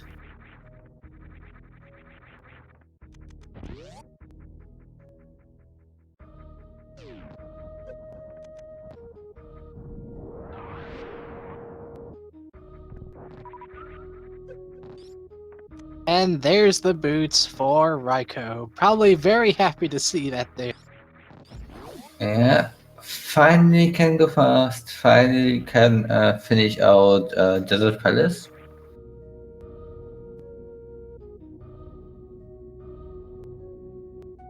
Perhaps since Raikou knows that X-Ray is down there, they'll probably save dealing with Dragon for later, and just do Wreck Ship now.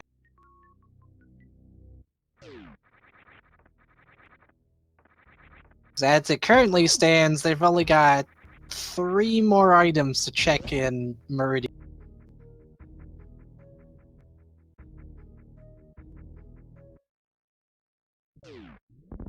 Speaking of Meridia, now Locklen's in Meridia.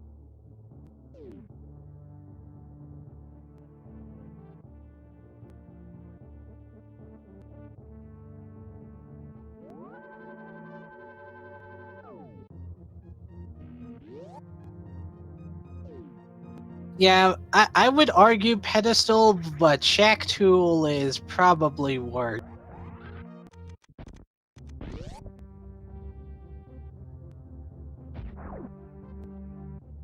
Yeah, it kind of depends both on the item and both on when you need said item.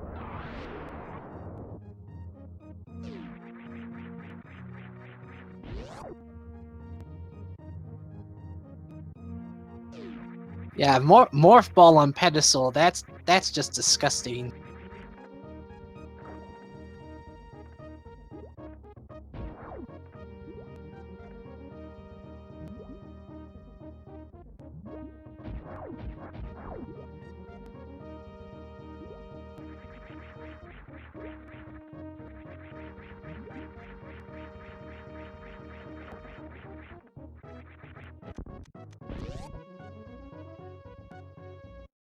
Now heading into the remains of the wreck ship here. I go soon to enter what I like to call the useless spike room.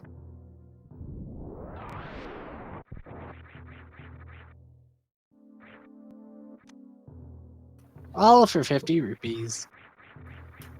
Wasn't it something like the spikes don't damage you till you actually beat the boss or something like that in that area? Yeah, spikes are weird. They only damage you if the power is actually on. Yeah, makes sense. As those are special spikes, probably powered by electricity or something. Maybe it's like until the power comes on, they're just kind of like collapsed down and they extend out once the power's actually on.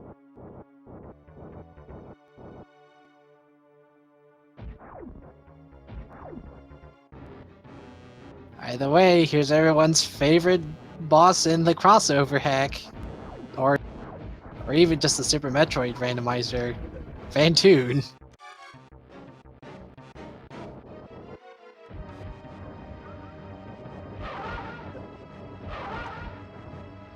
Oh, that's a bad idea, Raiko.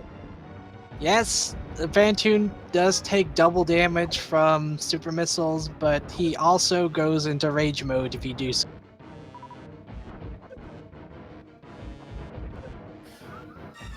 Well, Raikou does have a lot of health, so he will not die from it. It doesn't look really fast. Honestly, it'd just be faster to use the Doppler strats on him.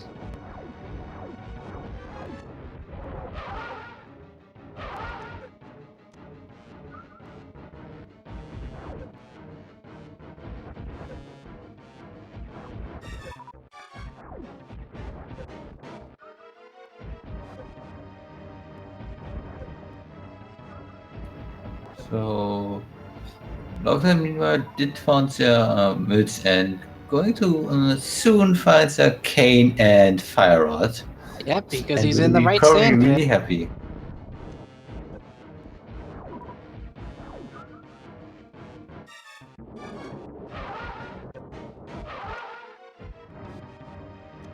Either way, Fantoon is down for Raiko.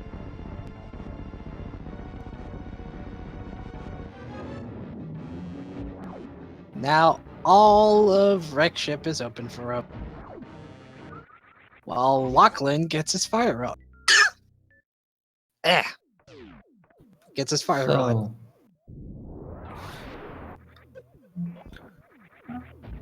I don't know what's the logic in Metroid, of course, but I do think that we might find some progression on Doctor's Mountain at this point. But here in Wreck Ship? Or in No, Meridia? no, Doctor's Mountain. I don't know what's in Metroid's logic overall. Well, with our current layout, we've got a lot of wreck ship open, rather all of it, and there's still 3 more items to get with Meridia. That being what's behind what Dragon has, the item before Dragon, and then subsequently what's in Plasma Beam. Hey, we did find a red Metro. That's definitely some defense. Coupled with the fact that Raiko has the Mirror Shield, he's got max defense right now in Link to the Past. Yeah, still a lot of hard pieces and hard containers out there, but I don't think at this point they are really searching for Zeus. Oh.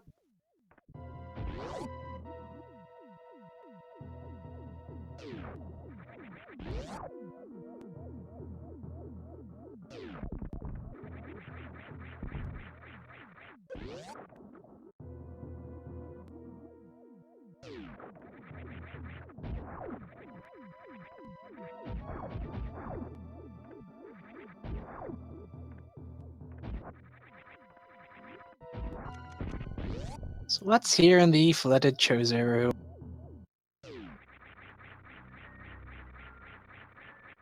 Ah, just a big 20.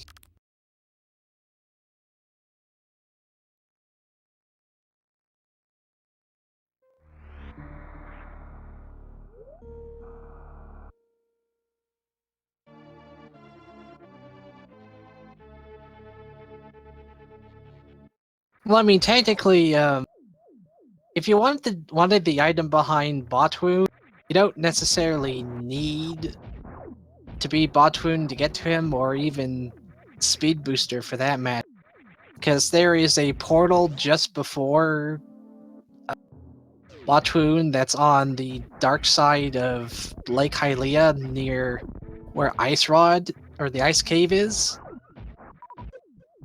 So you could probably just go backwards that way if you wanted to. I actually saw a race of Super Metroid where that was the actual way to progress, so yeah, it can happen.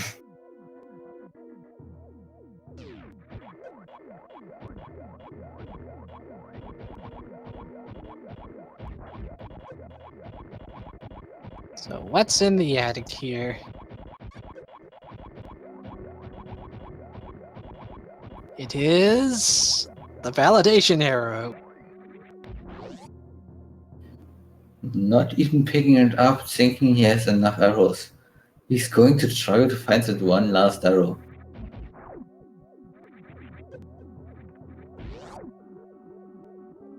So far, Wreckship hasn't paid off for a lot of things. I mean, he did get the red mail, but at the same time, it's not really all that great for progression.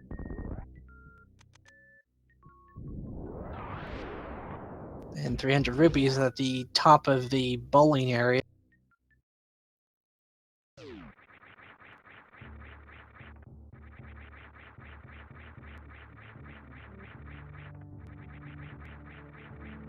The item in the sky is high jump boots. Ooh, that's gonna be worth getting.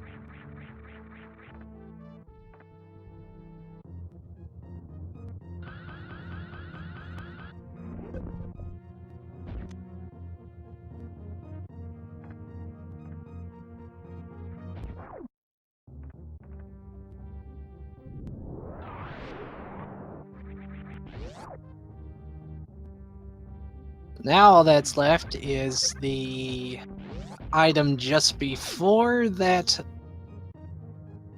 big elevator shaft in the bowling area here, as well as the vanilla gravity suit location.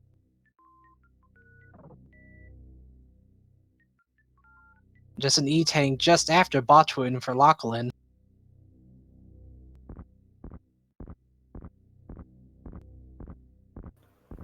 I think he decided to take it more for the refill than for really wanting the hearts. He's at a lot of hearts right now. Well, then also, like, having picked that up, he's now within range to do the stand-up glitch once he finds the charge. Because at minimum, it takes 7 energy tanks to do the stand-up glitch. Yeah, we also still haven't found that charge beam. So it can be somewhere still. Meanwhile, Locklen's gonna stock up on super missiles with these shrimp enemies. This is a good spot to farm up on ammo, since those shrimp enemies respawn very quickly.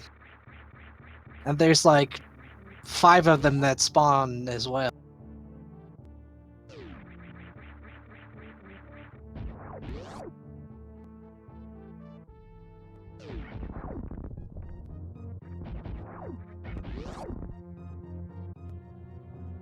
I'd say all that's left for Raikou now is to finish up the rest of Meridia. So it looks like Locklen's going to be finishing up Meridia first, and then do Wreck Ship later. And he finds the Bloomerang in the back. Nice item.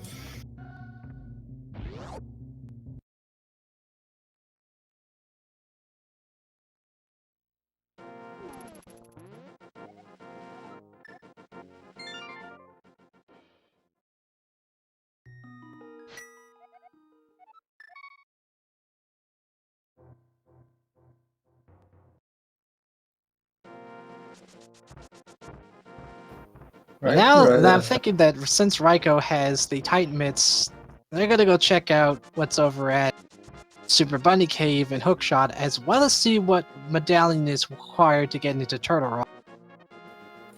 Yeah, they will be able to get a lot of items from this just because they all have everything. I don't know how they are looking on invincibility items, but they do have a voice, so they could use that in order. Oh, that's unfortunate. They bumped into that little pink thing, and that little NPC has a lot of text to say in this randomizer.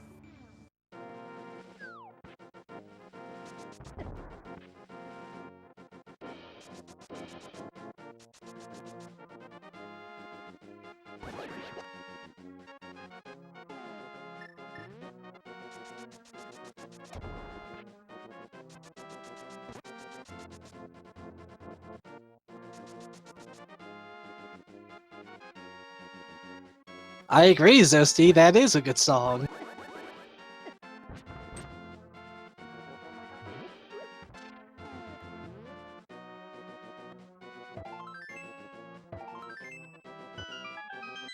And our medallion requirement for Turtle Rock is Ether. Ether.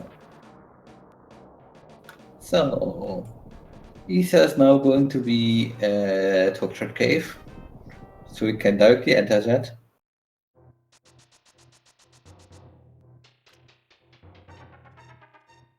Meanwhile, Locklen just finishes off Dragon.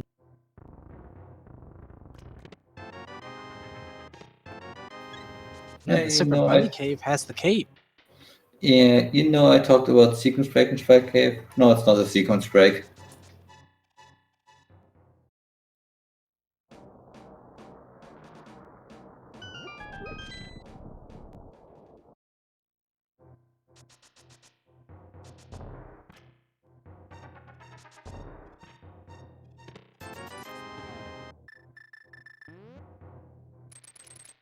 See, 20 rupees at the first item.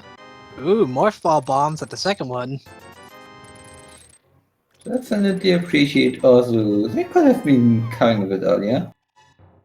And grapple beam at the fourth one. That's interesting. Given that Raikou hasn't checked the finished, or hasn't finished Meridia just yet, we may see a Shactual check. Though I highly doubt it.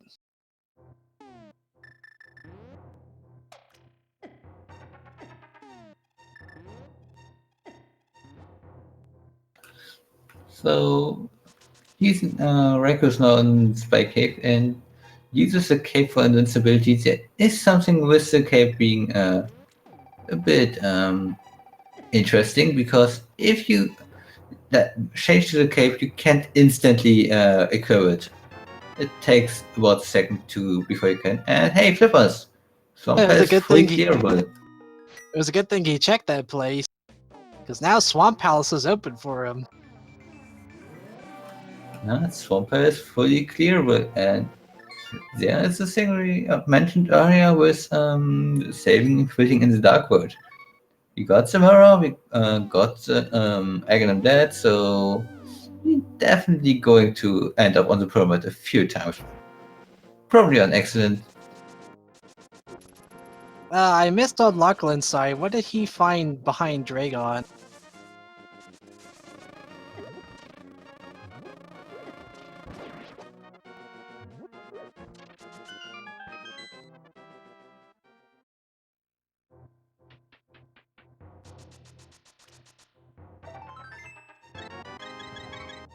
Okay, so just a big 20 on Dragon.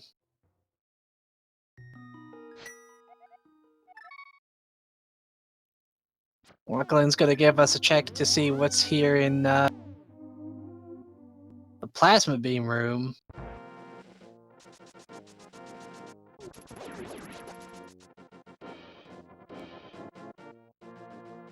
Just super missiles.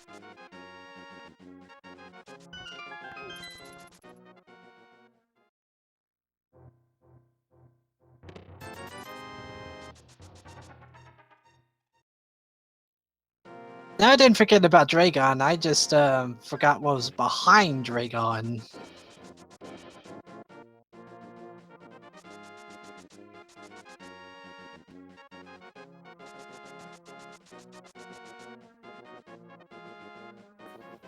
It looks like RaikouRider right now using, going to take the pilot and going to clear out the woods, which he did not even touch earlier.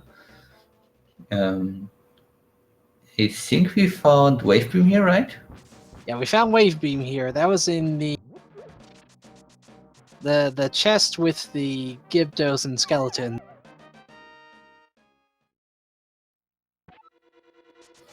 So yeah, he's going to find that soon. We still don't know what the second item in here is. That's going to be in the back of this dungeon. Yeah, it's either going to be on Mothula or in the chest that is the right at the entrance there. Yeah. Or yeah, because Locklen checked what was inside the big key chest. Yeah. Locklen did check the big chest and the vanilla big key chest, so and yeah, of course, all of the other stuff that's possible to extract early on.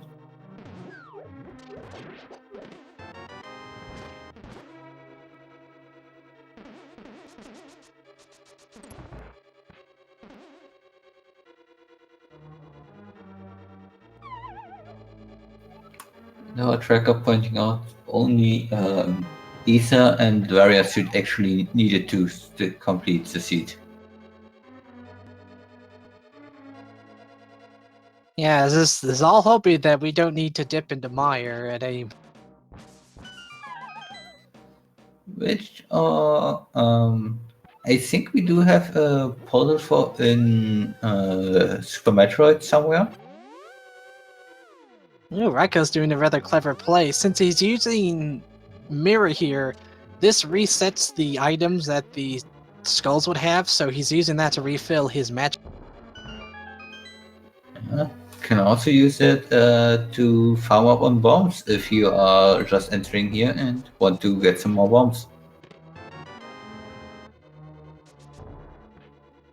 All that for the compass.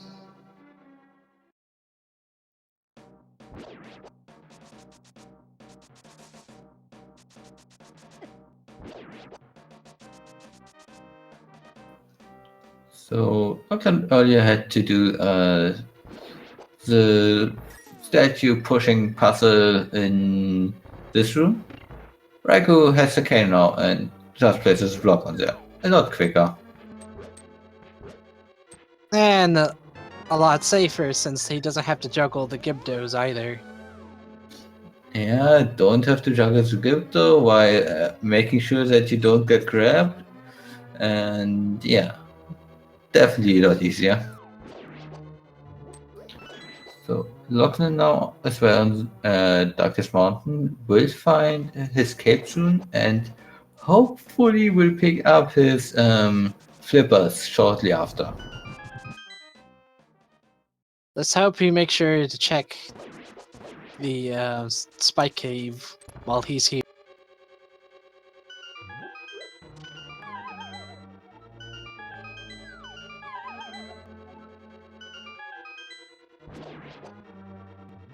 There we go, got it across the way. Yeah, going over the edge can be a bit precise.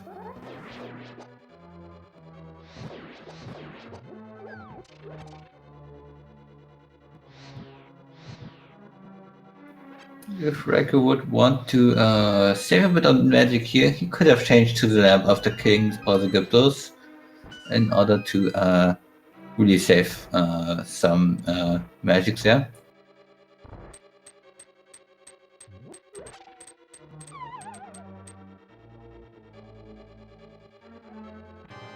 Even though, like, Raikou doesn't have a lot of magic to use Fire Rod that much on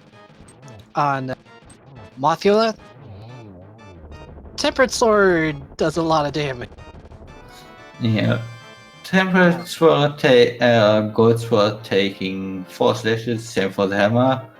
This Master Sword either 4 spins or 8 slashes, and Fire Rod would be 8 Fire Rod shots.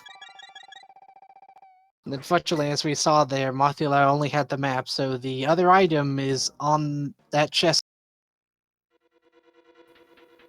Also, let's hope for a quick shake for the pedestal right after this.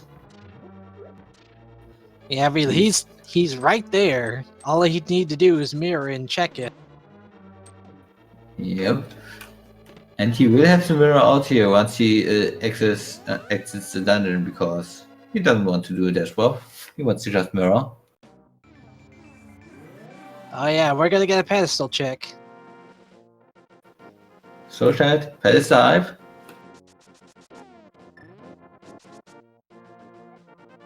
Some kind of flying Uh, bomb. Yeah, just a missile. Oh, sadly, Ped is dead.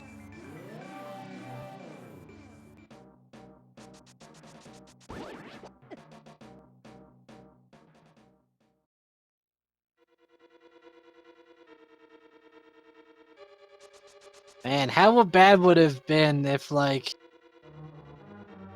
if that was like Very Suit or Ether? Yeah, it would have definitely been an interesting time, but for it being Isa, it would have to. You would have to get the Maya medallion at some point.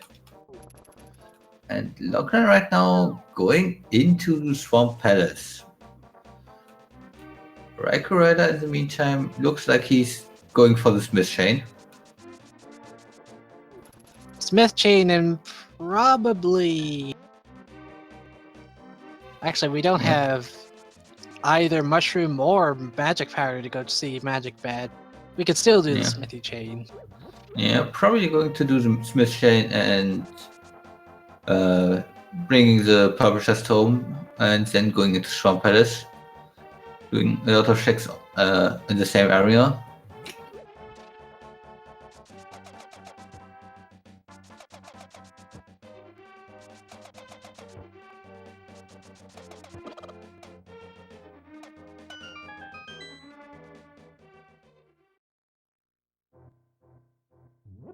And just super missiles in the Peg Cave.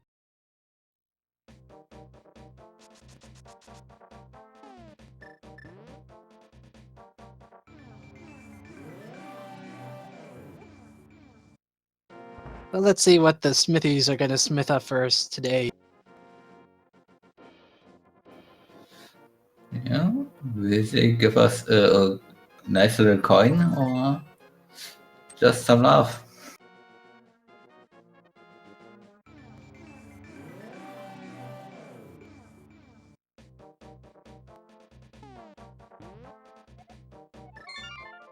And since Raikou has already Ooh, checked the places around around the forest and whatnot, he just needs to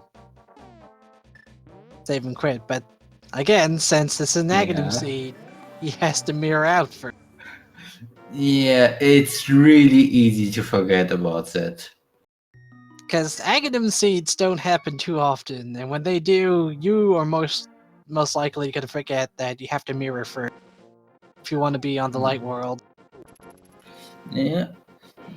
Anon seeds are already kind of rare if you just have the a link to past stuff. With Metroid stuff, you have a lot more things where stuff can be, so really rare.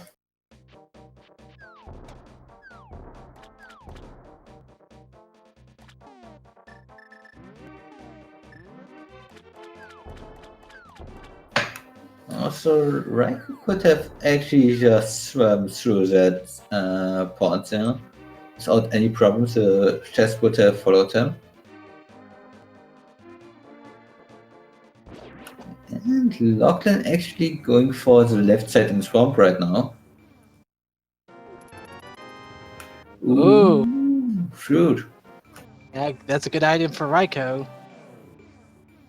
It's definitely a nice item.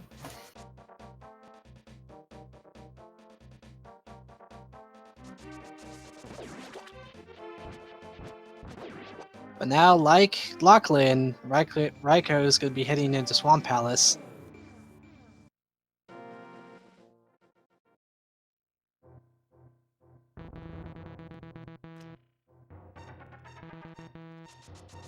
We've only found one item in Swamp Palace so far, and that was the 300 rupee. Yeah, it's we are not really starving for money anymore. Yeah, we've crossed that threshold long ago. There's a second item. It's going to be a third item. Yep. Okay, left side of Swamp is not paying out. If Raikou skips that, he will save some time.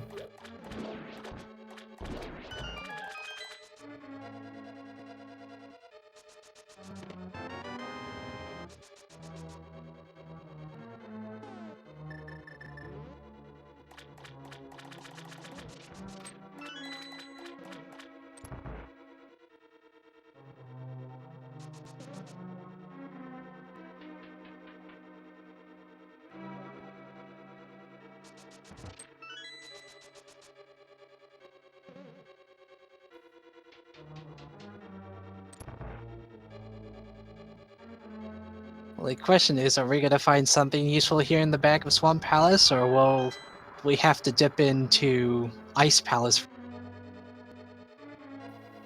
Well, Ice Palace being across as well. Even though it's a long dungeon, it does have 3 items, so it can pay out. But at the same time, if you can skip on Ice Palace for well until you don't need any more items, it's going to be even faster. Yeah, but at this point, we already checked Skull Woods, and ooh, silver arrows. 0 arrows right in time. If you are good at arrow shots, you can hit Argos with them, one-shotting him.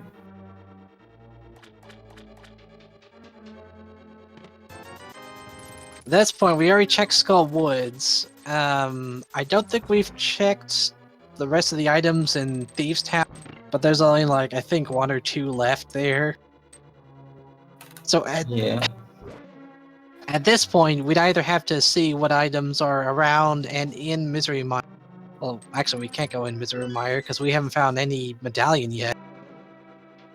So, either of these runners can go check to see what's around Misery Mire, but I think the best play would be to go into and finish Ice Palace. Ice Palace would definitely be the better play. I would say Raikou could quickly and beforehand go over there with the flute, but for Locklen the play over to Ice Palace is definitely better.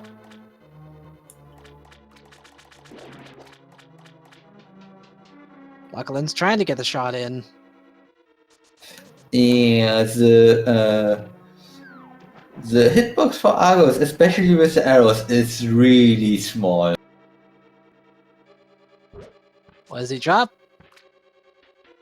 Extra bombs.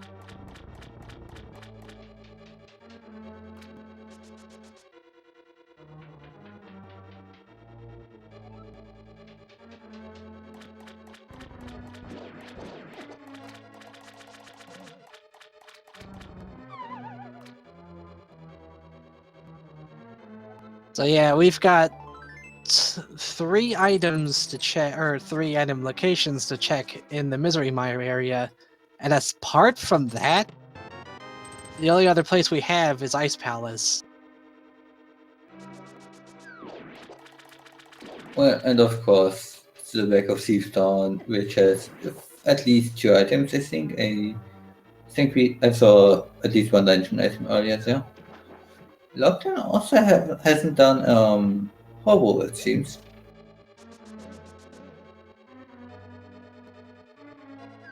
Yeah, I think I saw one older strat that one runner last night did, in that he did 2 fire rod shots and I think just a slash with tempered, and that was enough to finish off Argus very quickly.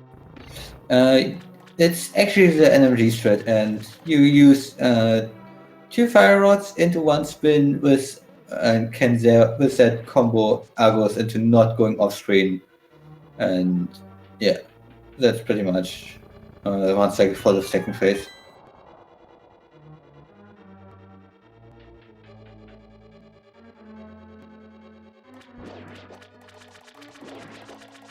So at this point, with Locklen going into Ice Palace, we are either looking for... Or actually, he's not going to Ice Palace. Where's he going?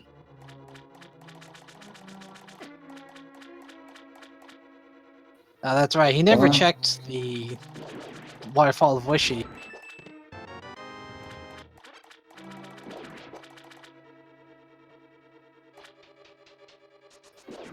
Also going to quickly check what the fairy gives him for his bottle.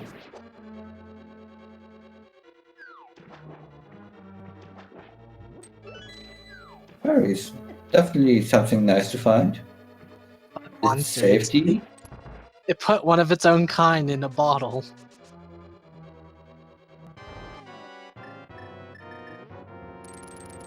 It's good. Nothing special. They're happy in that bottle, I promise. So let's hope we can find either the various suit for the lower Norfair access, or we find a medallion and we can get into Charter Rock and find various suit there.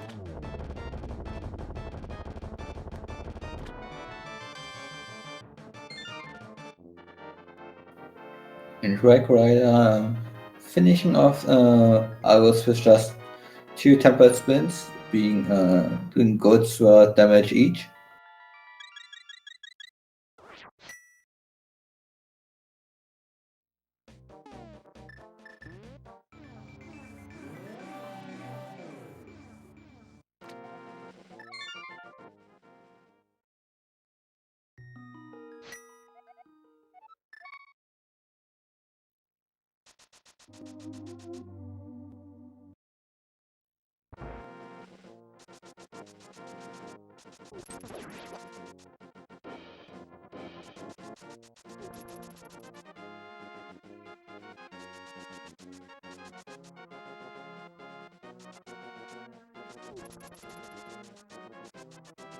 That was a somewhat bad bomb throw there.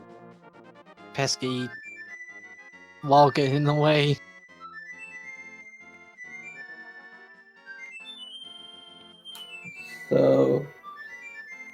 right now, Locklen does not really need to do the Ice Palace bomb jump because he is definitely going to clear out Ice Palace of items.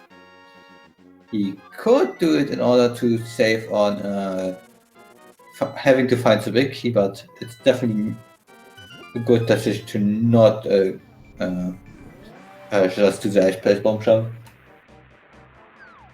And Algernon, the flute was in Lunchbox, aka the purple chest. So, bomb boss for Misery Miner. Let's hope we never find bomb boss. I hope they do, and you're part of that.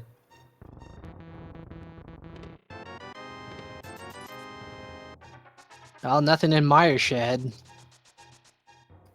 Yeah, going to check out Checkerboard Cave next, and we will probably finish up the palace quickly.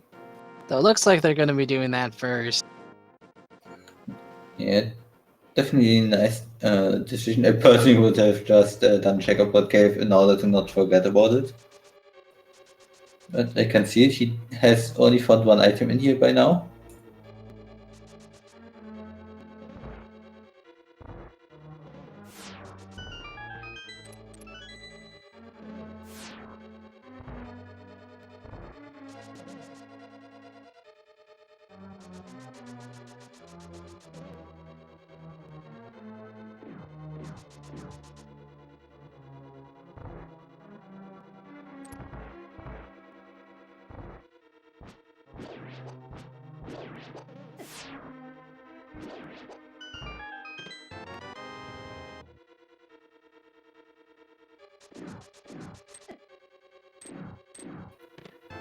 So far, Ice Play is not giving out much.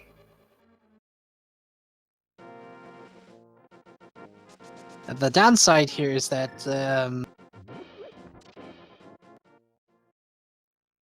unless Locklen gets his magic meter fully maxed out here, he won't have enough magic to get Cold Slayer out of the ice block with just Fire No. Rod. He's fine. There is magic around in this dungeon, so that's enough magic, unless he gets a lot more times hit by the Alta Fairy, and he avoids it. There are three magic pots in the room directly next to where the switch is. So if you are aware of them, you can quickly pick those up in exchange for a key, and directly before the boss are two more small magic pots.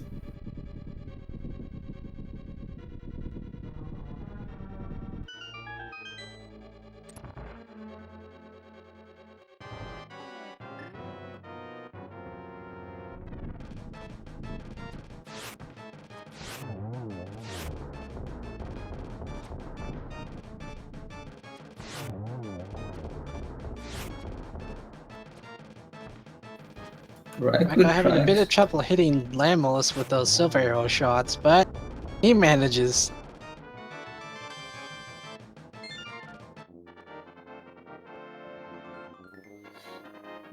Also, Locklen, a nice strat for that room. Just re-hit the switch in order to get the anti-fairy stuck and vanish.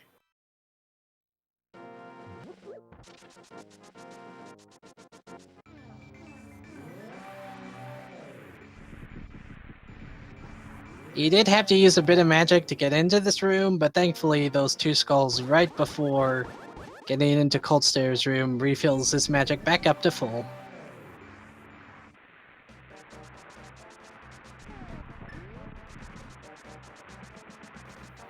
And he, of course, also has fairy, so if anything goes wrong, he has some backup.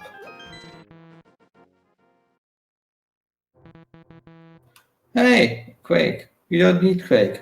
You need you need you need either of the other two medallions.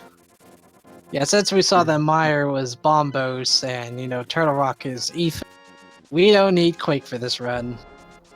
Hey, we got an item in Ice Palace. It's not going to give us that much.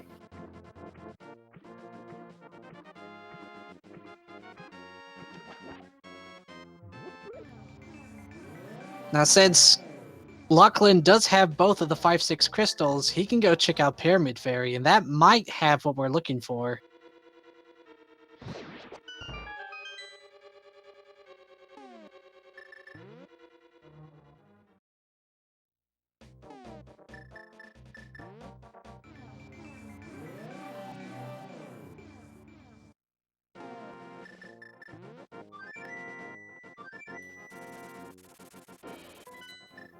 Looks like he's walking into that direction. He's going into the Dark World so that he can go to the bomb shop, get the big bomb, and go check out Pyramid Fairy. Raikou, meanwhile, getting the blue potion, more most likely stocking up for Ice Palace. He's probably dreading going to right now.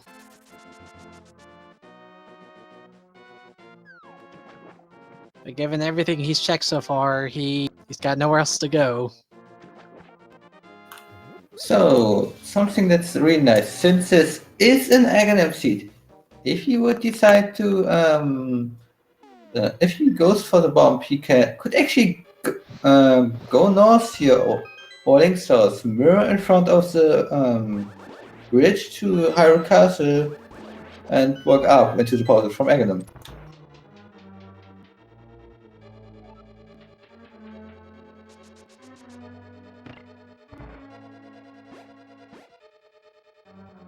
So let's hope something's at Pyramid Fairy here, because if not, then we have to go back for Shack 2.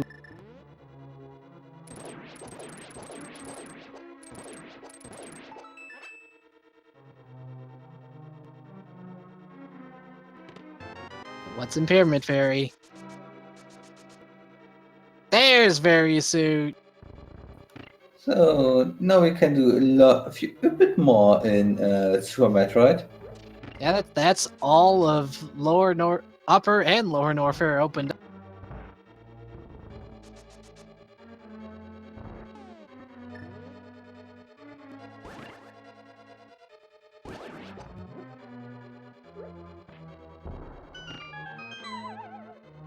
I wouldn't say Locklen has a big lead per se, because Raikou does have Skullwoods finished, and Locklen still needs to do that. Yeah, it's certainly not easy to say who's in the lead. We can definitely say that with all the stuff they've done differently, Raikou will still have to clear out the entirety of Ice Palace, of course. The other thing is that Raikou still needs to finish up Meridia as well, though given that he's already here at Ice Palace, I would imagine he's going to go to the portal that's close by here once he's done with Ice Palace, finish up Meridia, and then after that, probably check Pyramid Fair. The Meridia portal is in the Dark World, right? Pardon? The Meridia portal close by, is that the one in the Dark World here? Yeah, it's the Dark World Ice Cave equivalent. Well, then he would have to do it before Ice Palace and not after, because for Ice Palace he has to get into that little cage room.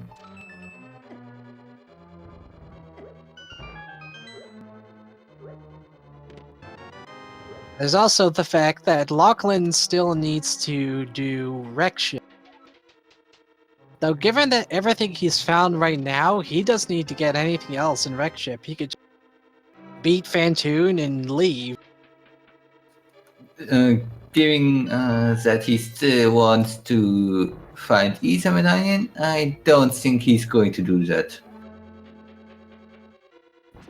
If he goes there, he's going to check some stuff. Yeah, I would imagine he's still probably going to look around for Ether, but he's also got all of Norfair open as well. Yeah, might be worth looking there first, and if he does that, he might find Ether and be able to not check anything at all later on in Wreck Ship. Yeah, honestly, if I was in his position, I would go through Upper and Lower Norfair first. so that, you know, once he does find all he needs, Wreck Ship is easy access from the start of the Super Metroid, because then he can just, you know, save, quit, reset, go right, beat Fantoon, and then he's got Turi and open.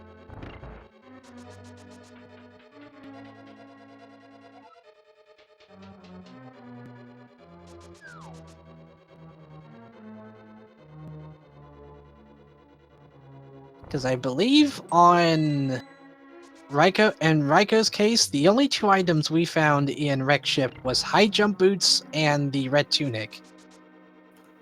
The jump boots were the one that you had to jump off, and the red tunic was somewhere in Wreck Ship.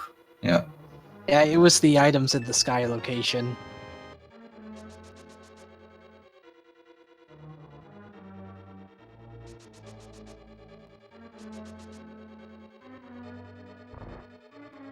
Locklen, meanwhile's got plenty of magic to deal with Mothula, but he's also got his tempered sword, which can easily kill Mothula too.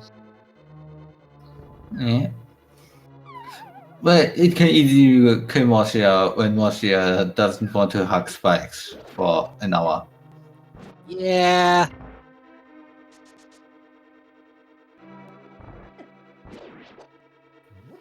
Meanwhile, Raikou, you don't have enough magic. I hope you got some potion with you. Yeah, he's got a blue Okay, potion. you got. Okay, he's fine.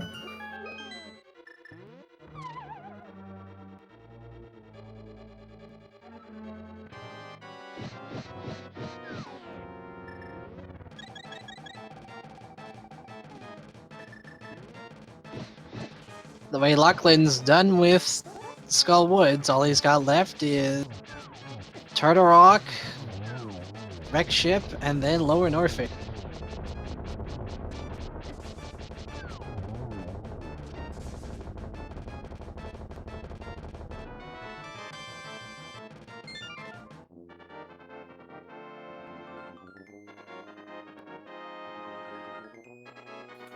I think he's going for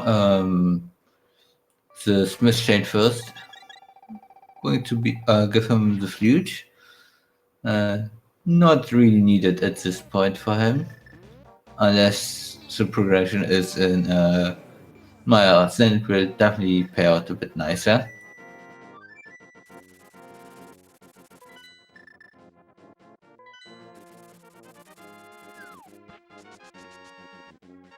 Raikou's gonna go for the Pyramid Fairy. Gonna get their fairy suit, and I think they'll probably go through the warp portal over by Misery Mire to go see what's that golden tree.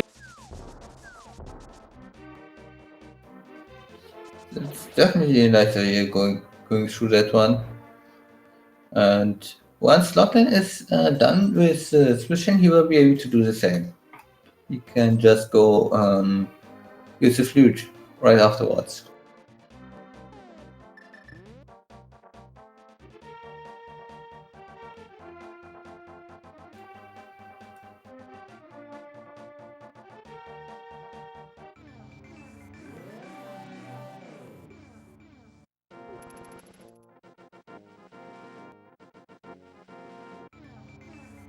Looks like Raikou was doing what you mentioned earlier.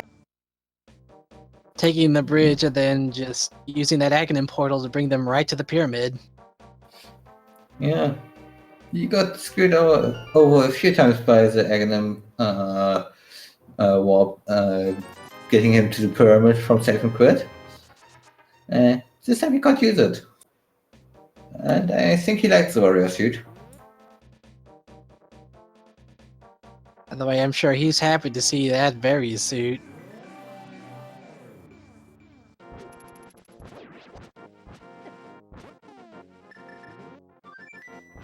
Well, I think he took a moment to think, where do I go next?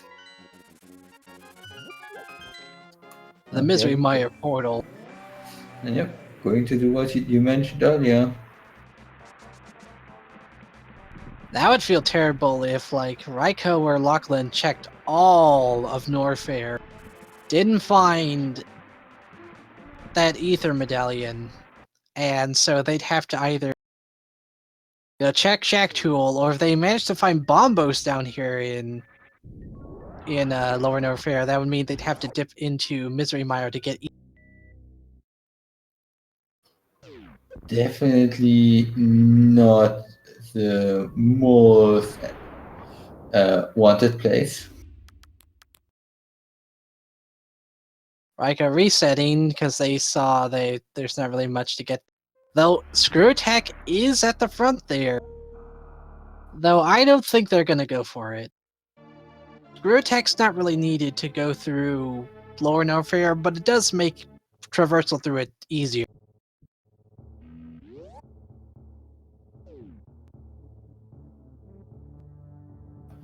Of course, quickly refilling on health and everything in order to have no problems throughout the game.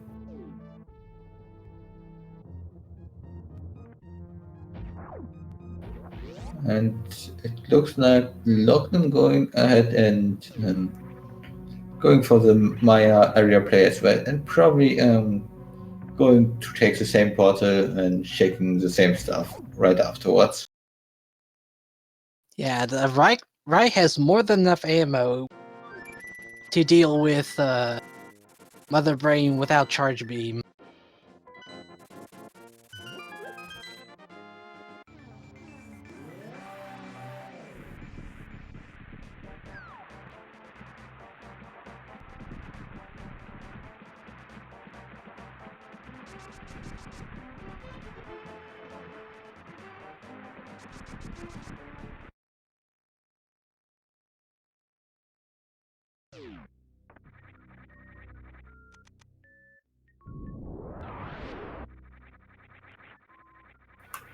Lockland deciding to picking up the Quake Medallion. The Quake Medallion doesn't unlock any dungeon this seed, but definitely can be used for combat. I have never really found a use for Quake. Yeah. I think one of the best uses for Quake is if you are on this mountain and getting a bit annoyed by the all the squirrel guys on there. Use Quake and all of them are turning into a nice little blob that you can just attack. Locklen's trying to set up for the power bombs, not having much use on that. It's gotta be careful though. Those super missiles really hurt when he throws it right back at you. Don't take a death here, Locklen. He got some reserve tanks, so he's not instantly dead, but okay, he's fine. Ooh, that was close.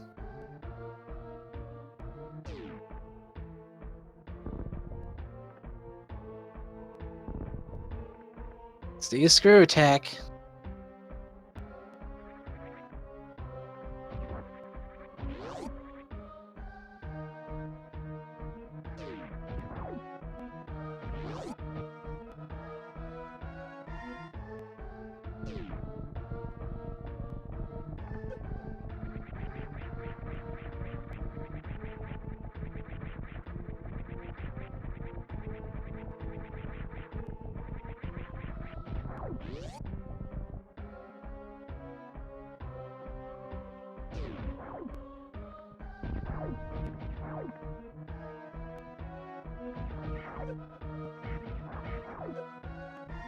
So what's Locklen doing here?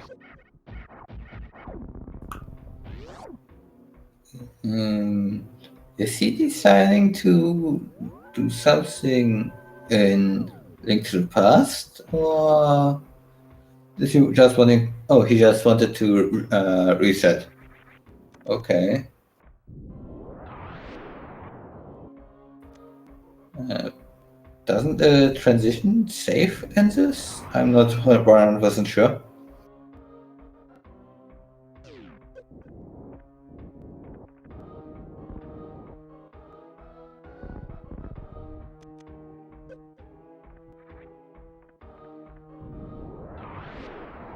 Anything useful here at the power bombs of shame? Nope, just a big 20.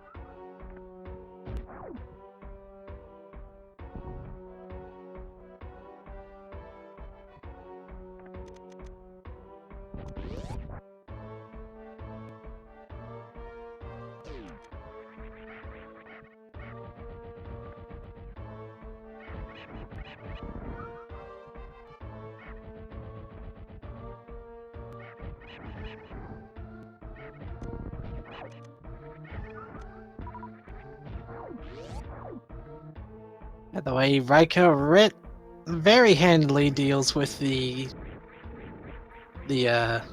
karate pirates there. Almost at Ridley. Oh, Locklen got rock blocked. Yeah.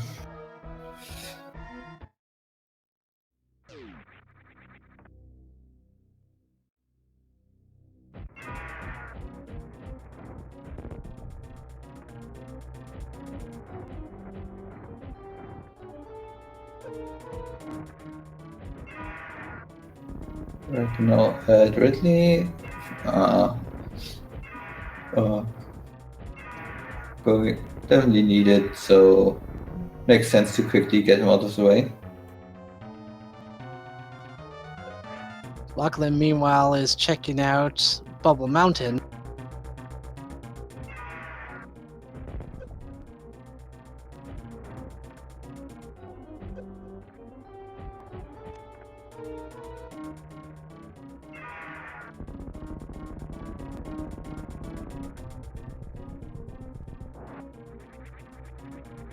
And that's Ridley down for Raikou.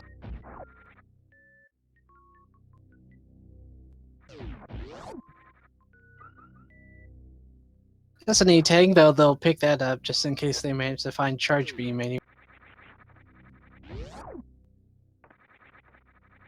Hey, we got a mushroom.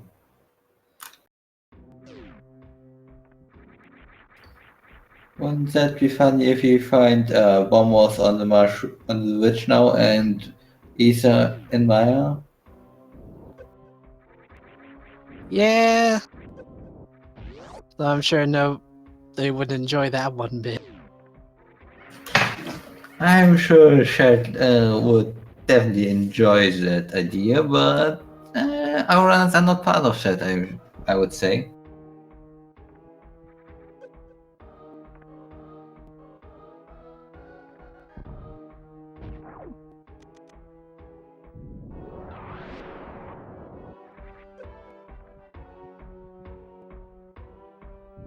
Oh, Butter Sword for Locklen.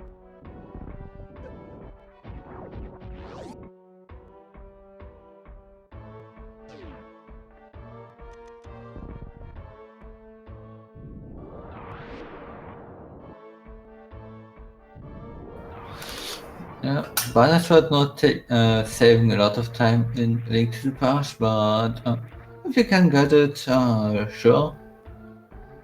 It saves some time on bosses, it saves. It's making Glenn a bit more convenient. Nothing too special. Spring Ball, that's interesting.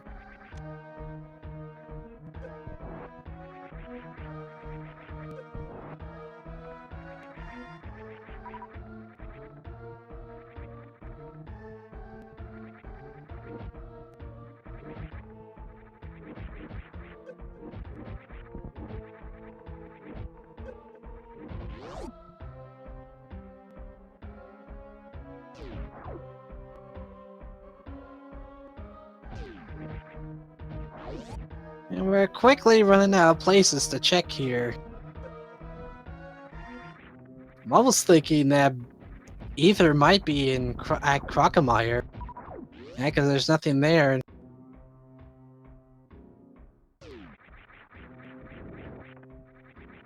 Is it going to be in the Three Musketeers item area?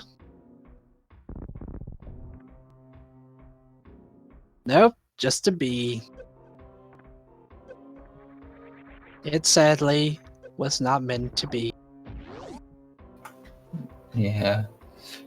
At this point, we got a lot of health, we got a lot of safeties, especially on Raikou's side with that red mail. So not really needing more borders at this point. Or even heart pieces or heart containers for that matter.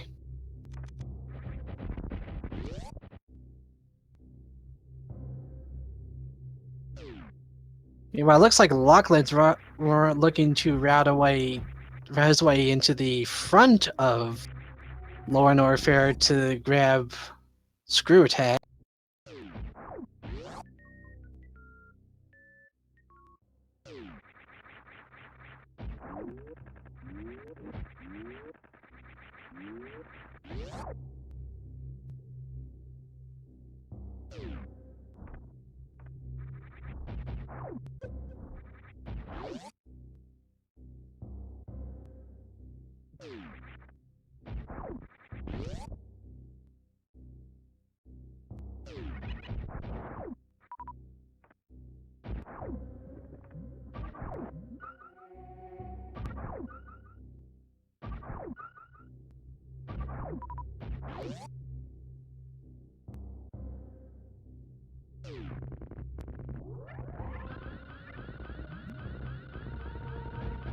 Raiko's soon going to be getting his butter sword over here.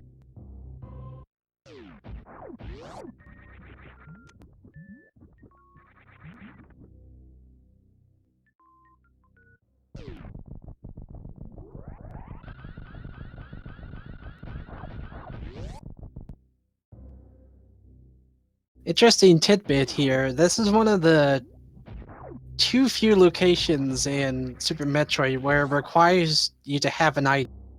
The first being, well, I rather one of the two areas that the game checks to see if you have a certain item. With Bomb Chorizo, it checks to see if you have the Morph Ball bombs. If you do, Bomb Chorizo activates. If he doesn't, Bomb Chorizo does nothing. And in that statue, it checks to see if you have Space Jump. If you don't have Space Jump, then the statue won't activate. Definitely very interesting. By the way, Locklen's got his Screw Attack. I think all in all, Locklen probably would have benefited more had he skipped Screw Attack, but he's probably feeling safer with.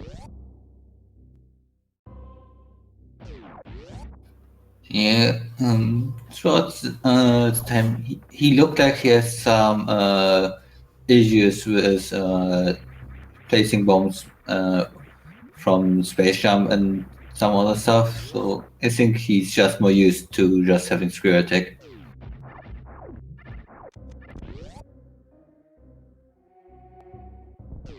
There's nothing in that cathedral. Now, Raiko's going to be heading back to Bubble Mountains to head down to where Crocomire is and hopefully finding the Ether Medallion. Because if it's not down there, then that means it's either at the other item in Thieves Town, which I don't think either runner checked. Yeah, neither are gone back to Thieves Town.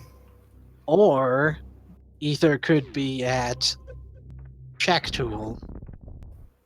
Well, and of course we still have the mushrooms that we found really recently. Yes. And we can with some minor glitch in Link to the Past, we can use that mushroom and the King of the Mario even to quickly check out the magic bat. We also haven't seen a check with the Ice Beam room as well as what's at the top of Crumble Tower here in Norfair.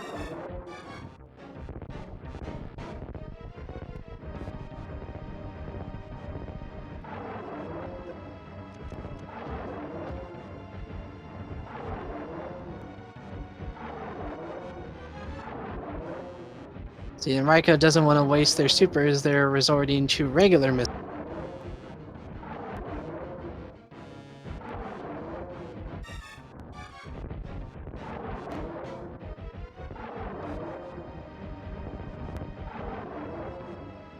Almost got it.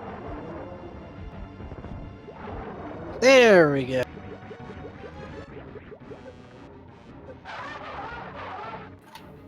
that for a single heart piece.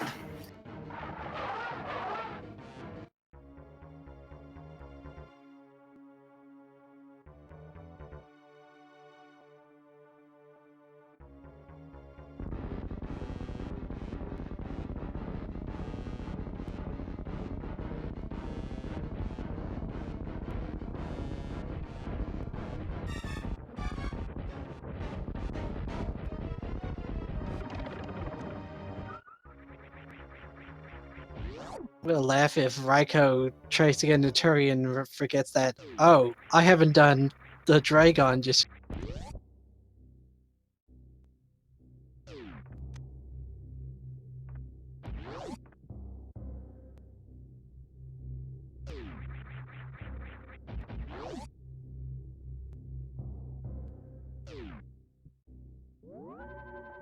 Huh, that's a good bit of trivia for Raikou there, Algin.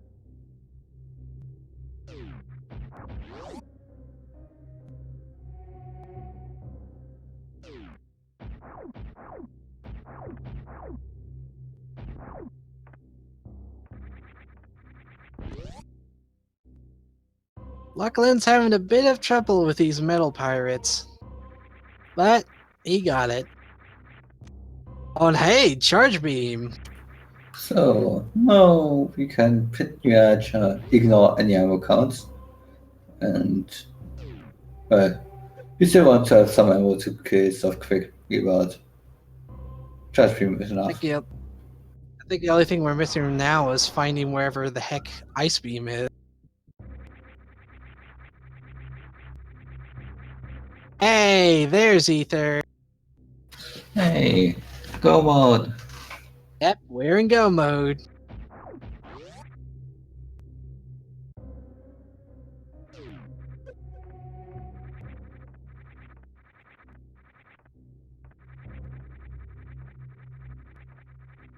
Not the frickin' Indiana Jones item.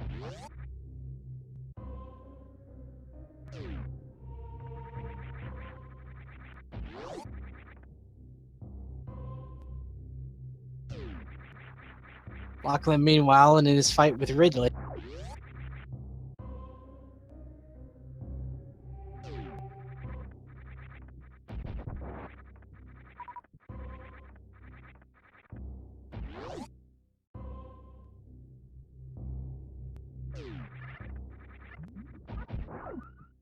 You got this, Locklen. You got plenty of super missiles here.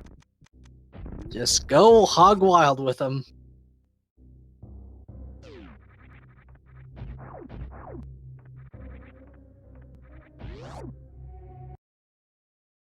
There we go, Ridley down for Locklen.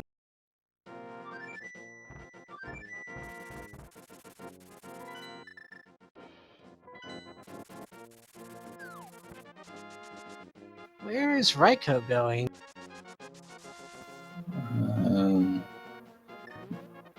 Using the Darkwood Ice Cave portal, maybe?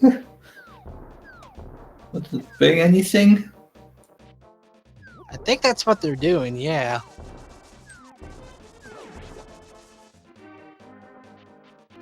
Yeah, definitely going to Meridia. I think they're gonna do that first, and then go deal with Turtle Rock. Yeah, they might just want to set up in order to beat boost games directly after each other.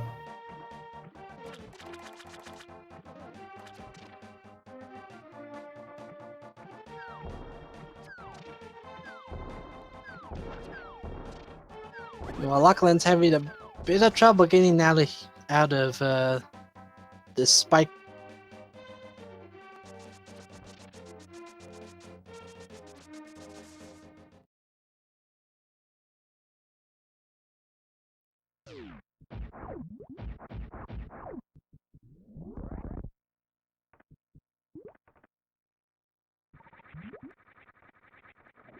Unfortunately, since Raikou didn't keep the X-ray earlier, we won't see microwave strats on Dragon, but that doesn't mean this still won't be a quick kill on Dragon with the item loadout that Raikou has.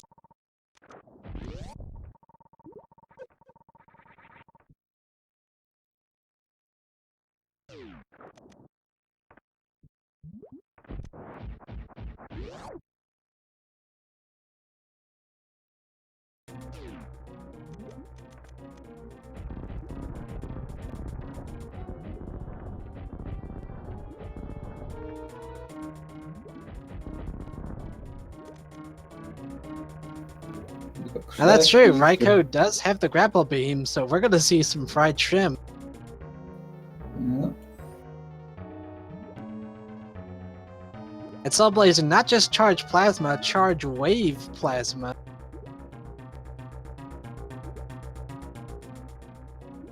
I think the only bit of extra damage that beam combo is missing is the damage boost from Ice Beam, which at that point is max damage.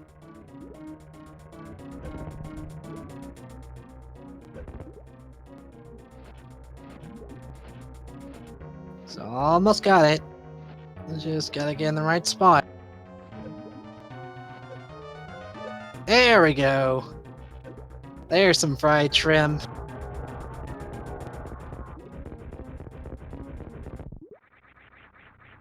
Some deliciously fried shrimp.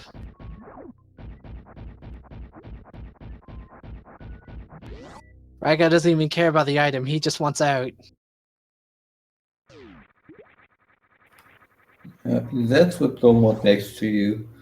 Not caring for lovely items. And unfortunately for Locklen, he's still looking for where Ether is, and we know where Ether is.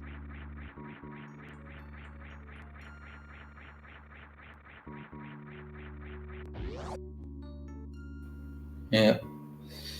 Like at this point, like if you're in go mode and you still haven't found Ice Beam, I wouldn't even really worry about it. Ice Beam doesn't save you too much time when it comes to dealing with the Metroids and Turia. It's just more of a novelty thing. Yeah, when it ends up being in your way, like while opening a chest inside the rock, sure. But Yeah, Turtle Rock don't. or perhaps Yeah, Ganon's Tower. not not worth to shake any additional chests for it.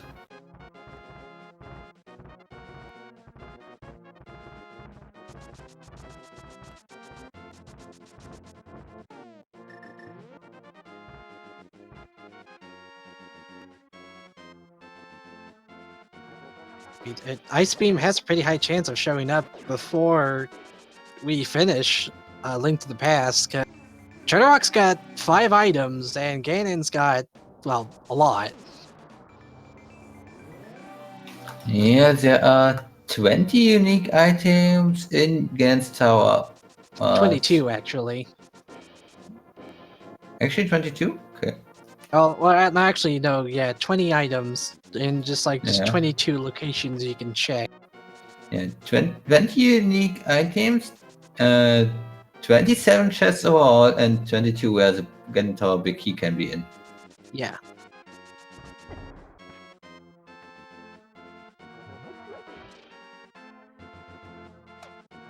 And any one of those, if it's not in Turtle Rock, it's gonna be somewhere. Well, it could, of course, also be that we find Bombo somewhere in Gan's Tower, and the Ice Beam would end up in Maya or something like that. Because I think there can't be any Metroid items in Gan's Tower, right? Yeah, no progressive items in Ganon's Tower, so nothing like Charge Beam or. Actually, I'm not sure. I don't think Charge Beam can show up in Ganon's Tower, but Ice Beam can show up. I would have thought Ice Beam allows you to access certain locations, so it would also count as progressive. So No, I'm not not sure about necessarily. this. Ice Beam's not nearly as important as Charge Beam is. Uh, yeah, Raikou just falling through his Somaria platform there. That happens when you are a bit too quick. We also saw Locklen check out Ice Beam and Crumble Tower, but sadly there was nothing at either aside from just some super missiles.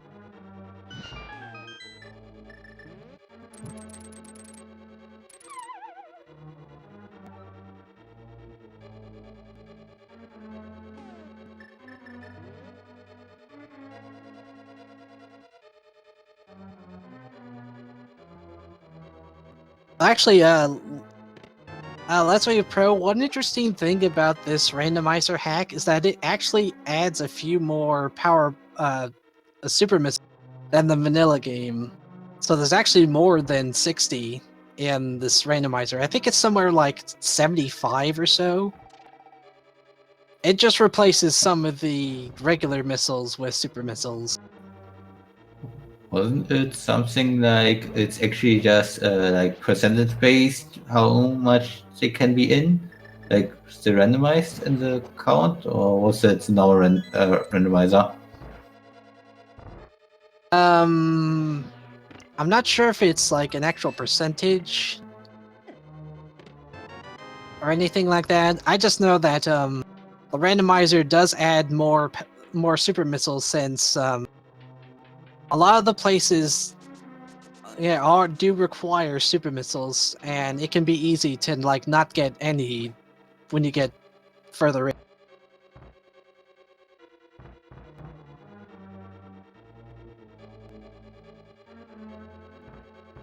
Yeah, still no ice beam.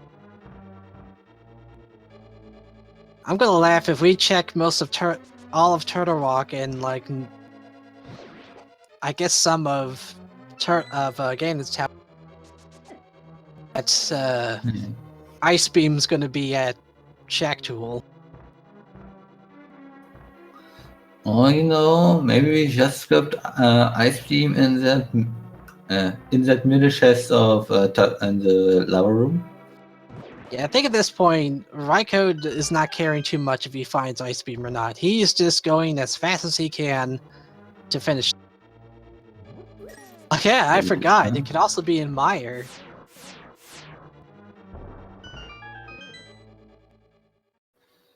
Of course, could also be at the mushroom spot, which we have not checked.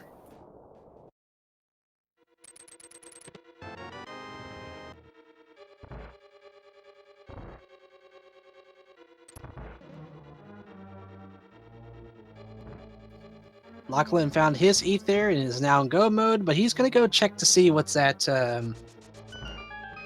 grapple beam.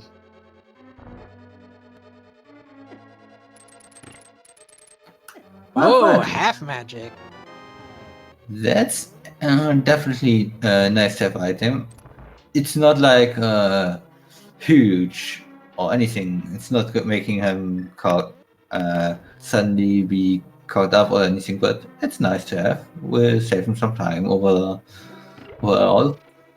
It definitely helps when going through Gauntlet and dealing with Ganon, too.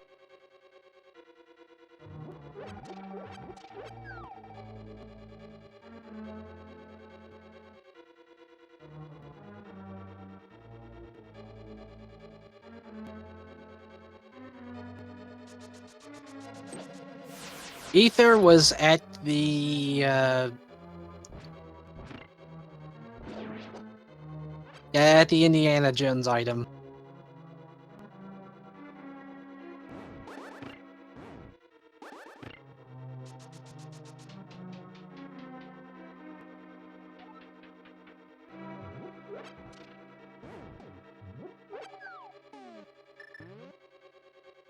Now, Raikou needs to be careful with his shots here. He doesn't have much magic to work with, and given that he...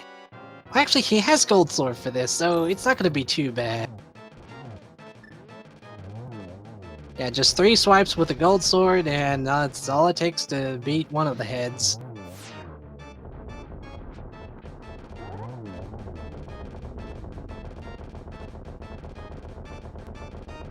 Actually, past the hanky, a screw attack was at the space jump required item with Gold Chorizo.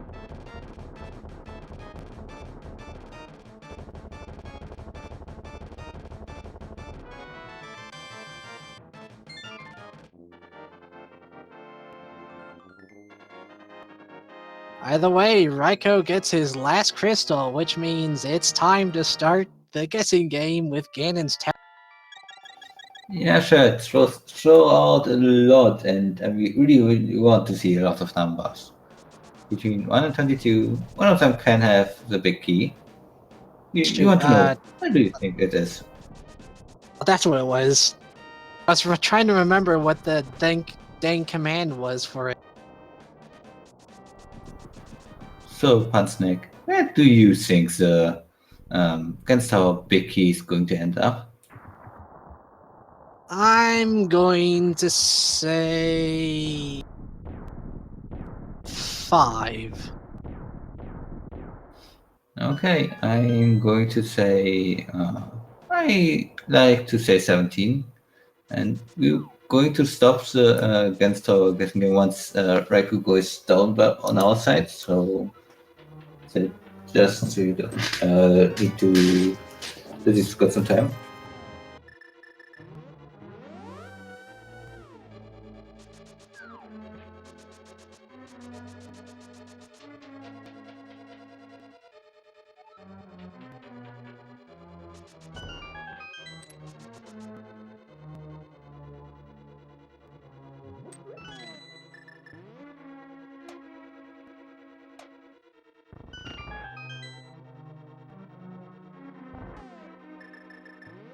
Okay, so we checked 3 locations so far. 4.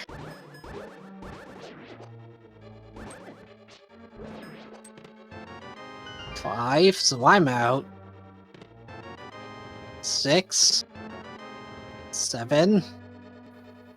So far, so good. Not much found.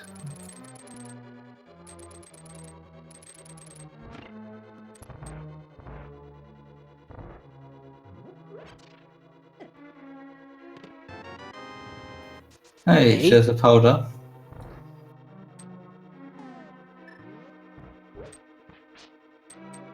Nice to have now if we want to get some health back from the anti-fairies.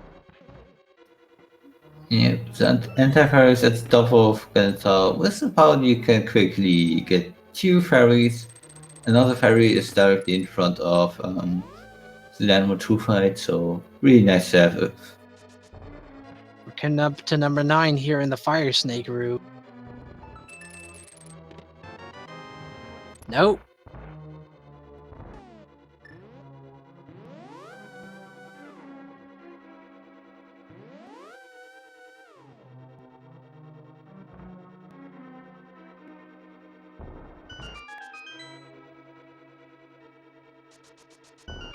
Will it be in the random Tyler room? 10, 11, 12, 13! Yay!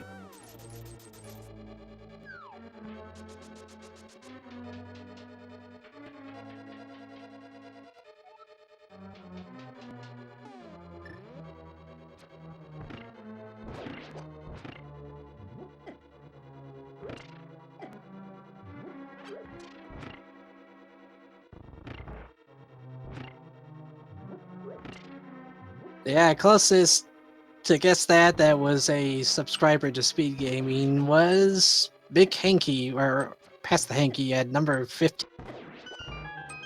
So 2 off, that's not too bad.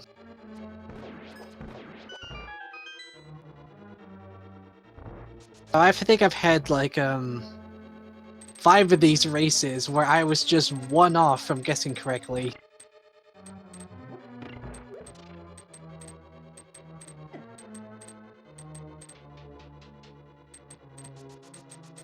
So yeah, now we are just going up against Tower. With Gold Sword, Fire Rod, Silver Arrows, there should not be much problems that they will have over here. Especially they keep getting some magic back from the enemies.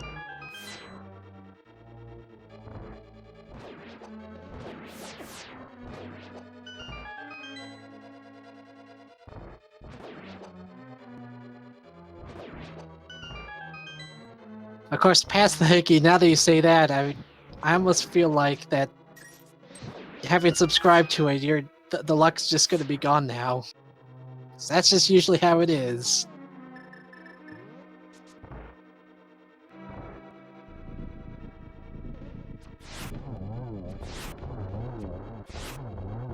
Ooh, nice 3-shot there from Raikou, easily dealing with land moles.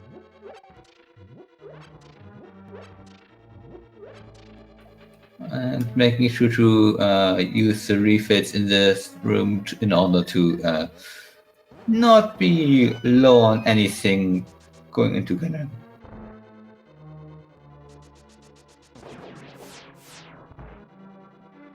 It's always satisfying when you get a clean land mollusk kill like that.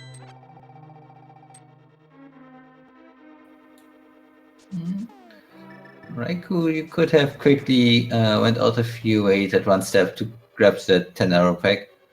It'll be Probably fine. not.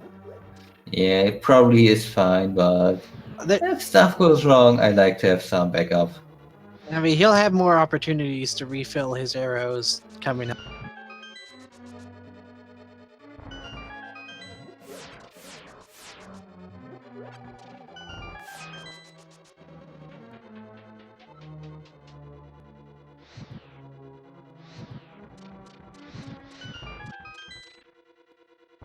Locklen, meanwhile, easily dealing with Trina, gets his last crystal.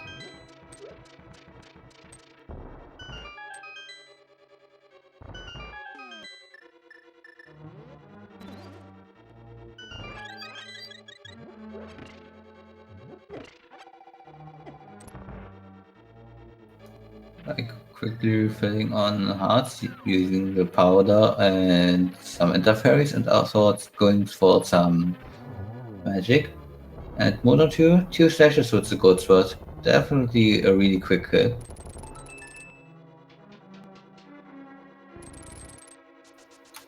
And doing the right thing and skipping that one chest.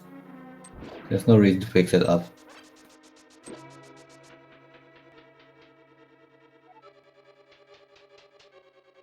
I don't know, that chest could have had Ice Beam.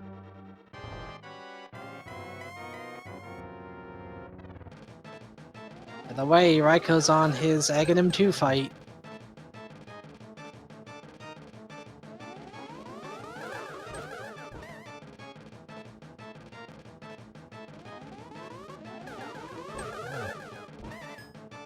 Yeah, I think what Locklen's gonna do is that once he's done with Ganon, he can easily route in dealing with Fantu and just, you know, go right to Turi. Yeah, Wreck Ship was mostly a bust. The only 2 items that Raikou found there, High Jump and Red Mail. Yeah. Didn't really pay out too much, really. So it'll be fine if Locklen just goes straight for Fantoon and Lee.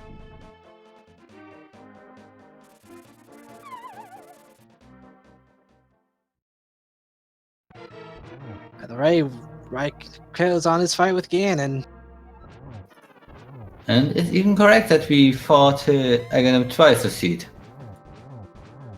So it actually is an Aghanim 2 fight rather than just being an Aghanim. Yeah. Of course, with Goldsword now, Ganon is kinda a joke. You hit him 6 times, then another 6 times, then 4 times, and of course we got Silver, so you only hit him 4 more times with Zeus. Raikou also has Red Mail on, so even if he gets Ganon hugged, it won't be too bad, but it's still pretty bad. Yeah, I don't know how he's on potions. I think he refilled at one point, so I think he has another blue potion. And he gets the torch glitch. Not really needed with silver arrows, but it can definitely make stuff a bit easier. Oh, almost got the double shot there.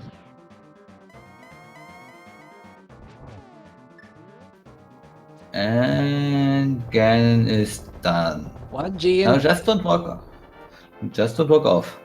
yeah, 1G in chat for Raikou for finishing off Ganon. Yeah, the energy says to wait for a moment.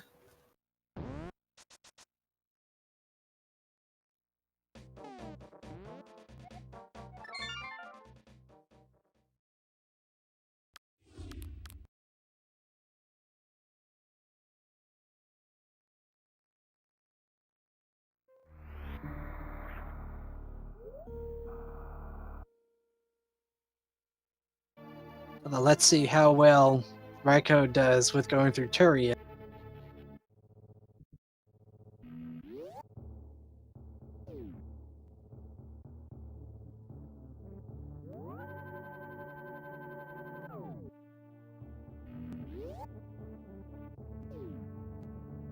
Yeah, I think that's the last thing you want to see with this kind of run is any sort of data corruption.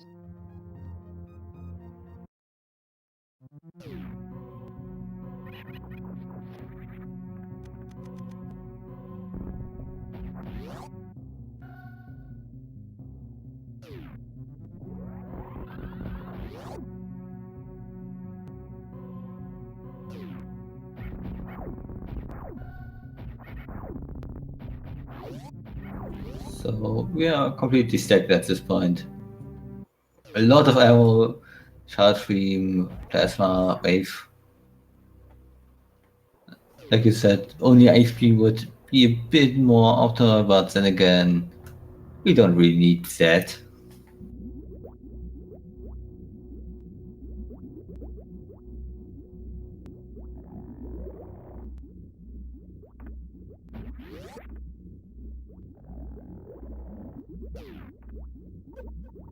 I had one bad case earlier today when I was messing about with the Wind Waker randomizer. I was several hours into just checking around doing treasure map stuff, and my graphics driver decided to crash on me, which it's fine, it's just a graphics driver, but that caused the emulator to crap out, which then had to force quit out. And the unfortunate oh, go ahead.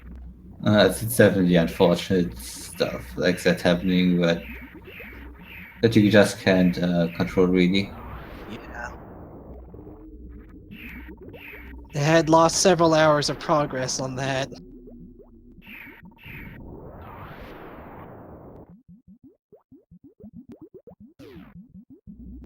Hey, Raiko's going pretty quickly here through Turian.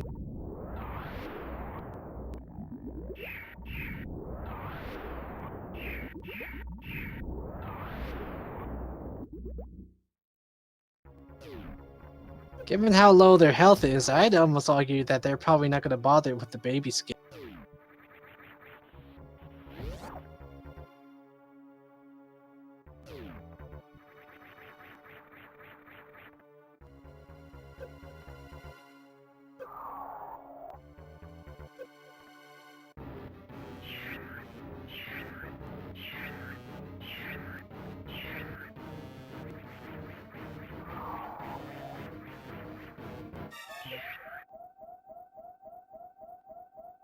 Raiko is facing to the right, so he's not losing any frames with this.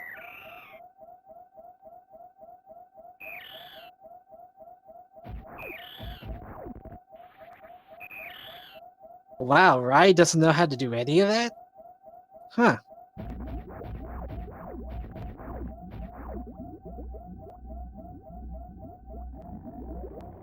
Yeah, I think with those three glitches, I can't do baby skip.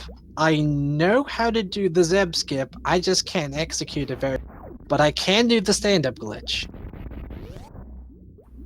So RaikouRider will pretty much just do kinda normal strats without really speeding up anything. Yeah. I think at this point he could just try to be as efficient as he can with going through this appetite. And then once he gets the mother brain, he'll have himself perfectly set up so that it just takes one rainbow blast to get him into the next phase of the battle.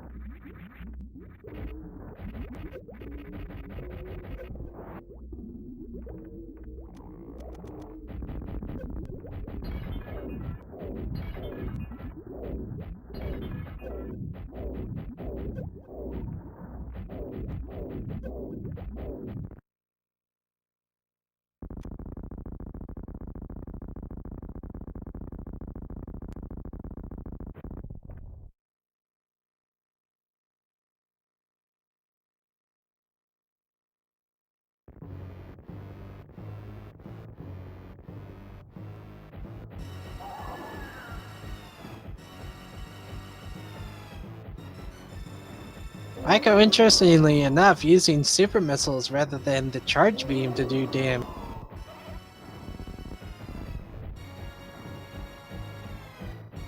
It's honestly kind of faster just to do charge beam because it's just 20 shots compared to the 60 you need to do with super.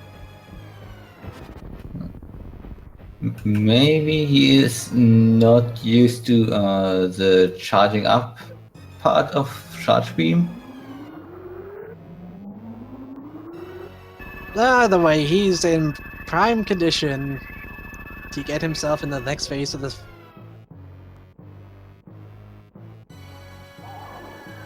But Algernon, he has plasma and wave beam, so it's not 200.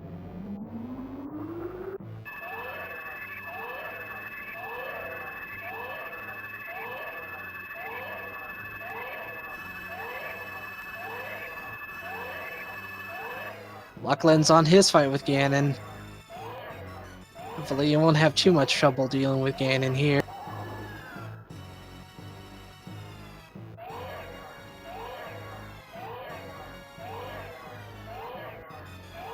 Those fire bats are being pretty pesky though.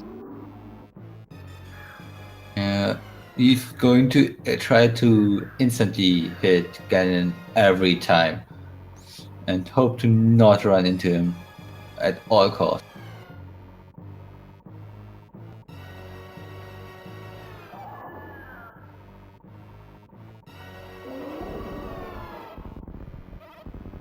Yeah, that makes more sense.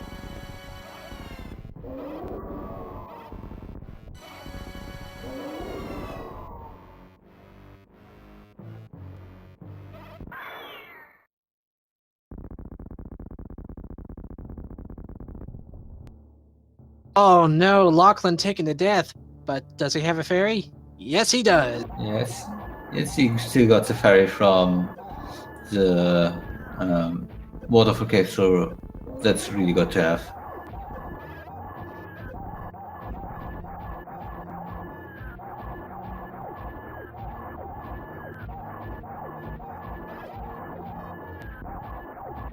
Safety fairy coming to the rescue. Interestingly, we have Raikou finishing off Mother Brain and Locklen finishing off Ganon. So yeah, that's the first G for Lock.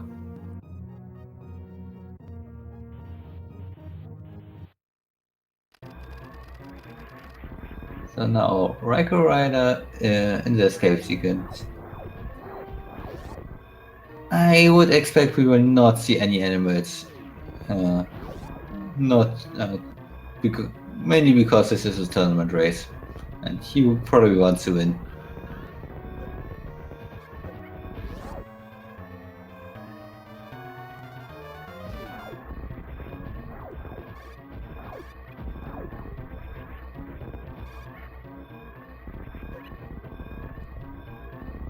In Locklen's case, he still needs to deal with Fantoon, but since it's right here at the beginning, all he needs to do is beat Fantoon, leave, probably restock once he's done, and then head to Turian. Yep, he's able to skip all the shakes in Recture.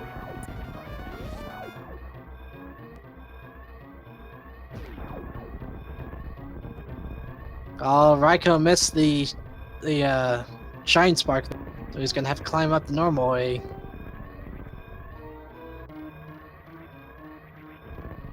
I don't know if Raikou's gonna go save the animals, but given his position, he's probably gonna skip on that. Because he doesn't know where his opponent is. Yeah, I could definitely just go ahead and go up and go to the ship as fast as possible. Locklen, knowing he lost, might then decide to quickly go over and check on the animals. Either way, Raikou finishes with a time of 3 hours, 22 minutes, and 15 seconds. Get your GGs into the chat.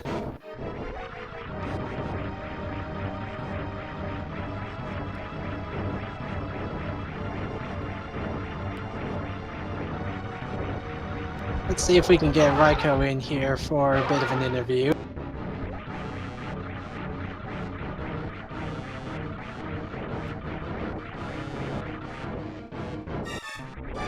Hey there, Raiko. GG.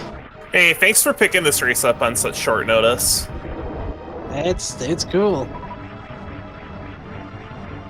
There weren't any other people that were willing to commentate, and I really didn't have much else to. Yeah, I'm just here because someone was needed. But yeah, again, thanks so much for picking this up. I was afraid we weren't gonna ever restream at all. Just kudos to all the staff in general for cobbling this together. But what were your thoughts on this seed? This seed had some really, really mean locations, and I thought I routed it about as well as I could. I was almost afraid that with how things were looking out, if you didn't find Ether there at the Indiana Jones item location, it was probably either going to be in Shack Tool or Meyer. Or at the Mushroom, too. I was thinking about that, too.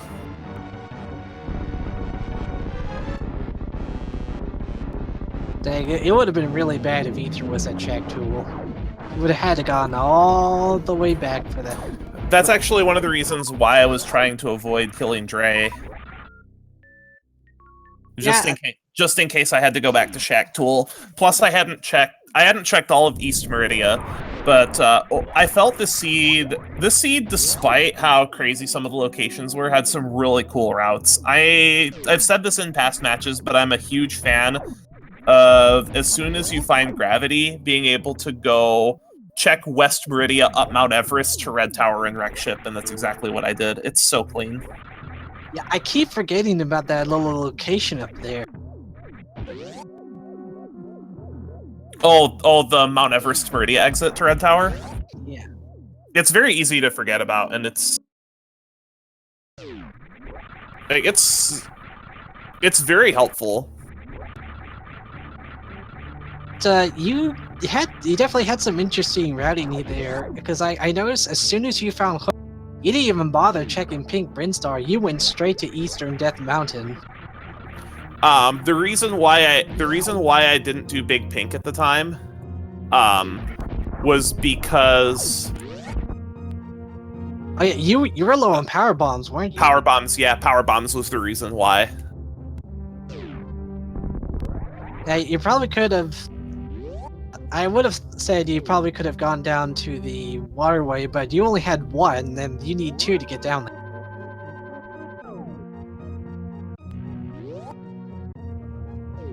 Exactly. That's the reason why I routed the way I did, is because power bomb issues are just not fun.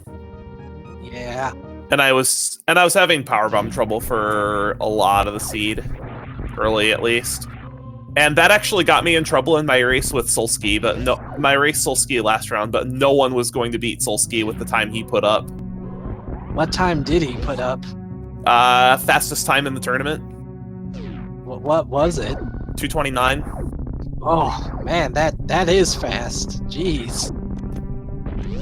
But this felt like a seed that, in terms of routing, played to my strengths, because I feel I'm very, very good at routing 100% seeds. Yeah, that's something I still need to work on. It's like especially in regards to Turian, I have still yet to effectively do the zip. Are you talking about Zeb skip? I have not learned any form of Zeb skip because I come from Link to the Past. Yeah, someone mentioned that you don't know how to do the baby skip, Zeb skip, or stand up. No, it's because I come from Link to the Past. And that's understandable. In my case, I didn't really come from either, but I did have more experience playing A Link to the Past than I did Super Metroid, but I quickly picked up on both. Yeah, neither one of them are easy games, and just routing can be a real bear in these games, and especially in especially for somebody who comes from Link to the Past, your routing needs to be good enough to be able to offset your Super Metroid execution. If it just, your routing needs to, the people who are good at Super Metroid, I find, have a tougher time with this randomizer because routing and execution in Link to the Past tends to matter quite a bit more than you would expect it to. That also probably has a lot to do with Link to the Past having 2/3 of the locations. But I know routing in Link to the Past tends to matter more than execution in Super Metroid in a vacuum, but good execution in SM can definitely overcome. Oh, I'm sorry, go ahead. I was just gonna say, I think definitely in the case that, I know the Oats and Goats, he's very good at Super Metroid, but is not very good at A Link to the Past, so he's not as good as he could be with this randomizer. But when you see him go through Super Metroid, he just tears through it. Well, considering he is one of the top Super Metroid players, how many GDQs has he played Super Metroid in again? I think like 4 or 5. Enough. Yeah, just enough. I know. I know he showed up the last one with Andy, and they did the combo randomizer for SGDQX. Oh, that was so much fun to watch.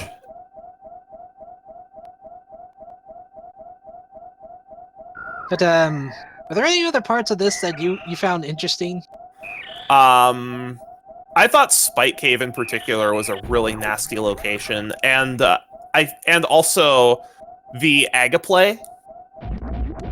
I was suspecting it was an Agaseed for a while, and then once I found, I'm trying to remember what item it was that convinced me to go over there. But I found an item about at the 50-minute mark that convinced me to go kill the wizard, and it was obviously the right play because you had to. Yeah, there was no way around it. You had to kill the wizard. I was kind of worried for a second it was going to be a pedestal seed because you guys found Bukamadura really early. And that usually either means that the run wants you to go to Desert Palace, which it did because you all found Moon Pearl.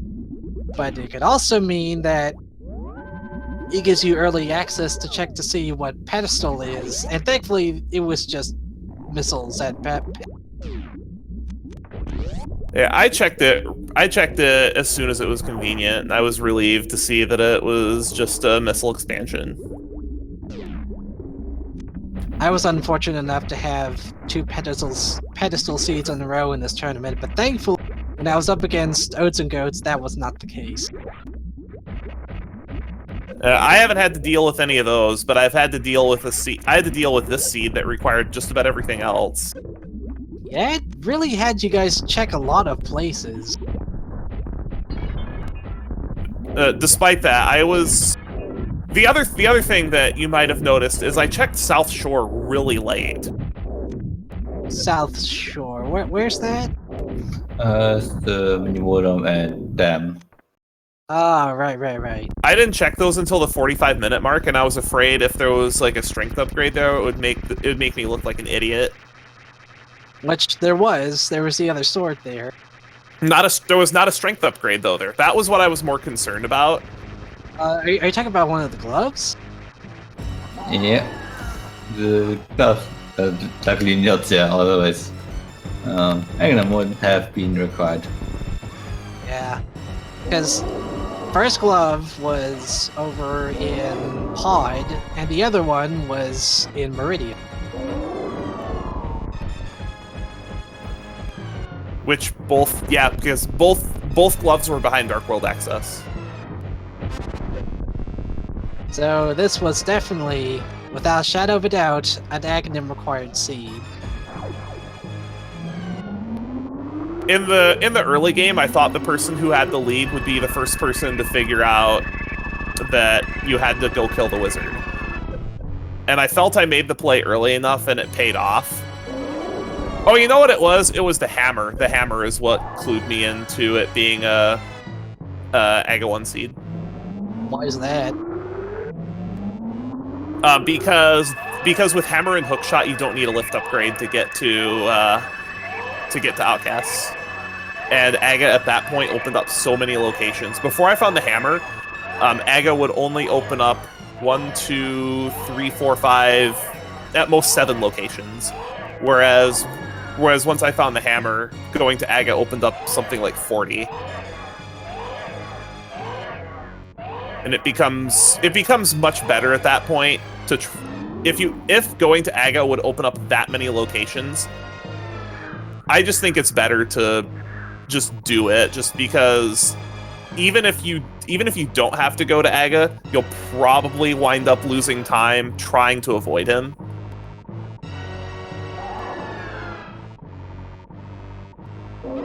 I think one person pointed out that you were definitely trying to avoid Ice Palace for a while.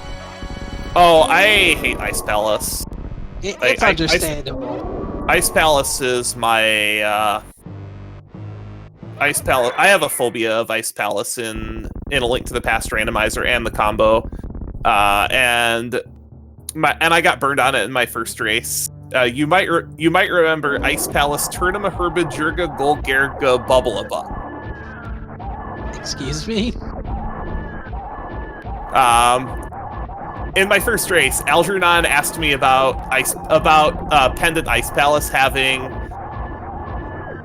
2 progression items, because I ducked out of Ice Palace in my first race after finding Ether, and Variasuit was farther in, and I was obviously not too thrilled about that. And yeah, about that. Yeah, if there's anything this randomizer should teach you is to don't be afraid to dip into a pendant dungeon to look for a progressive item. Oh, no kidding. Which thankfully y'all only had to dip into what, 2 of them? And they were pretty quick to check. Speaking of pendant dungeons, I was very relieved that I had dipped just far enough into Thieves. Yeah, because what was it you found at Thieves again? Grav. Oh yeah, Gravity soon. And then Gravity kind of told me, "Hey, go to Meridia. There's gonna be something there." And then Meridia was just, well, not Meridia itself, but Red Tower was just loaded. Yeah, you found boots there. Like, Red Tower was just absolutely loaded.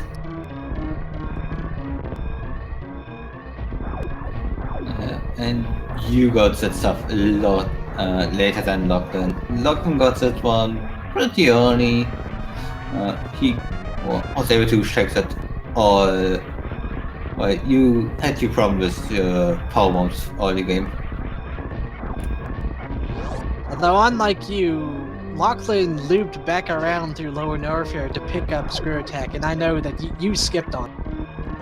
Yeah, that actually helped me a little bit in terms of my plans for searching late game, because I knew I wasn't going to find Screw Attack, so I was really tempted to check Firefleet and then just go mode Lower Norfair, because it took me a while to find, what was it? There were a couple things that took me a while to find, and I felt there's a possibility I could be in a bit of trouble. And then I realized that Varia was behind 5-6, one of which was Ice. Yeah. And that's when I decided maybe I'm in the lead and I can actually afford to take things a little bit safer, but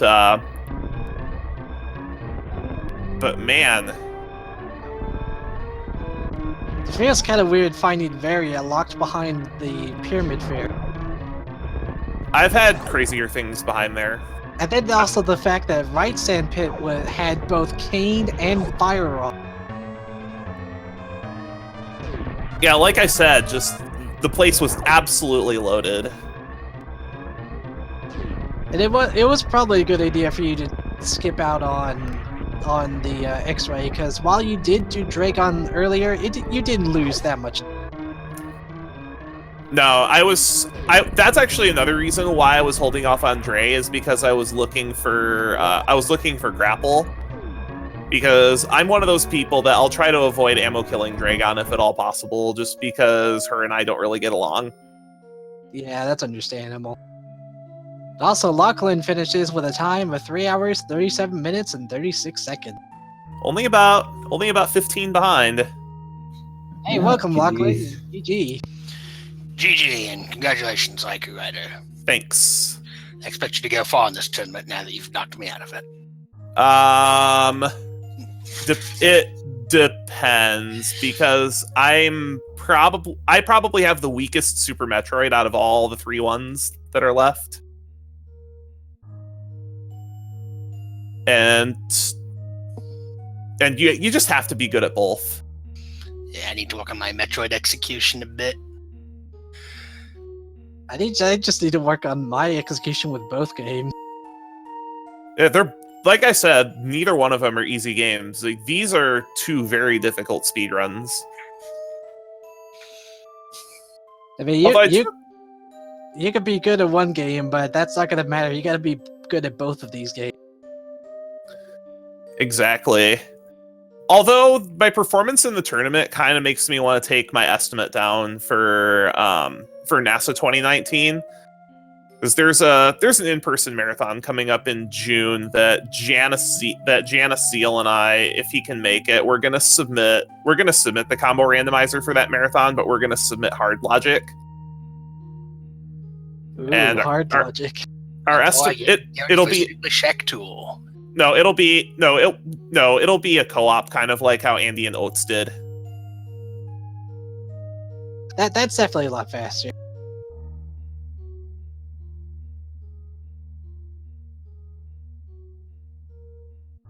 So Locklen, nice 100% seed. Yeah, pretty much. That's I mean, basically what it was. I know some people are going to wonder why I got that screw attack. I just saw my health and ammo. I'm thinking, the worst room in the game, I'm not getting through this as it is right now. I'm turning around.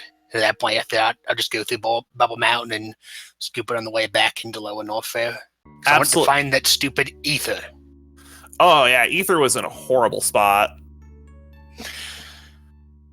And what made me go down to Croc after doing Bubble Mountain is, if I don't go down to Croc, then I'm not going to be able to touch Croc ever, because it's just too far out of the way. And when I found Charge, if I did not find ether down there, I was actually going to reset Charge. Yeah, because you had more than enough ammo to deal with Mother Brain. Oh, I had all kinds of ammo. I saw my ammo count after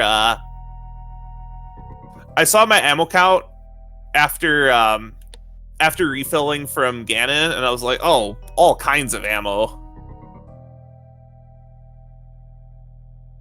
I think I had 80 supers. 80 supers? Yep. Wow, I had 70. Did you get your high jump boots on the wreck ship? Yep, it was in items in the sky. Nice. The other item that was in Wreck Ship as well that you missed out on was Red Mail, but you were already done with Link to the Past at that point, so that didn't. I mean, my operating rule for this tournament is that wreck ship has nothing of value. Oh, And also, I've been right all 4 games. Also, the whole Mount Everest route is actually the biggest reason why I was trying to avoid Wreck Ship, is because if you can hold off on doing that, if you can hold off on Wreck Ship, it just makes like the West Meridia route pay off so much more. Yeah, I can definitely see that. It's one of my favorite routes in the game. The problem, of course, is the randomizer just never lets you do it. No. Randomizer is usually just, it's either my way or the highway, Buster. Mm-hmm. This isn't the only one I play. I play a lot of different ones, and I know exactly how it is.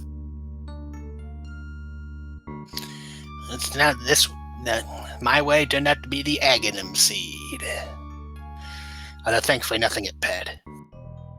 Yeah, I was getting kind of worried the pedestal was going to be required for both of you when you got Book of Medora early, but thankfully that wasn't the case.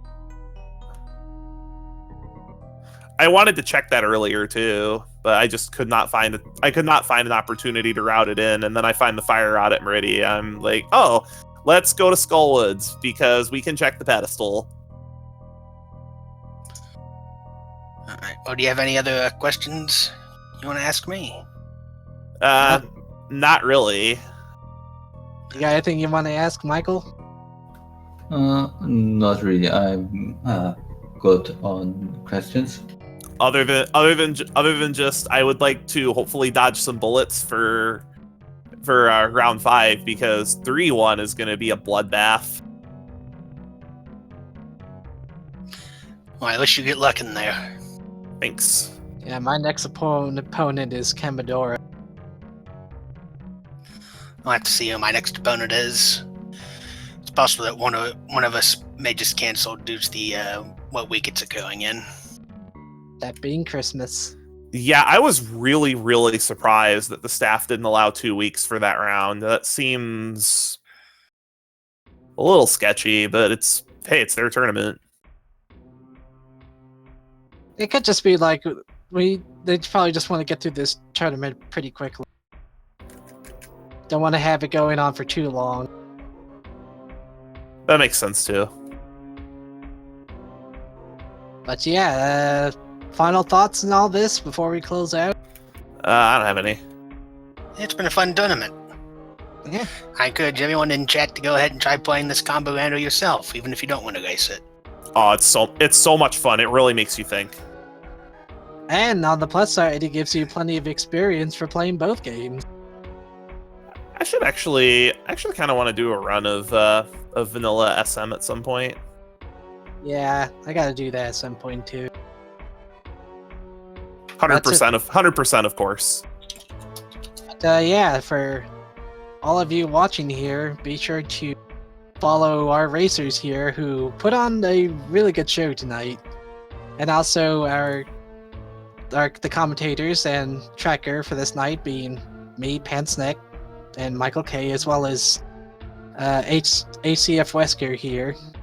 Did a fantastic job tracking for us tonight. Shoutouts to Wesker. He's been doing a lot of short notice tracking.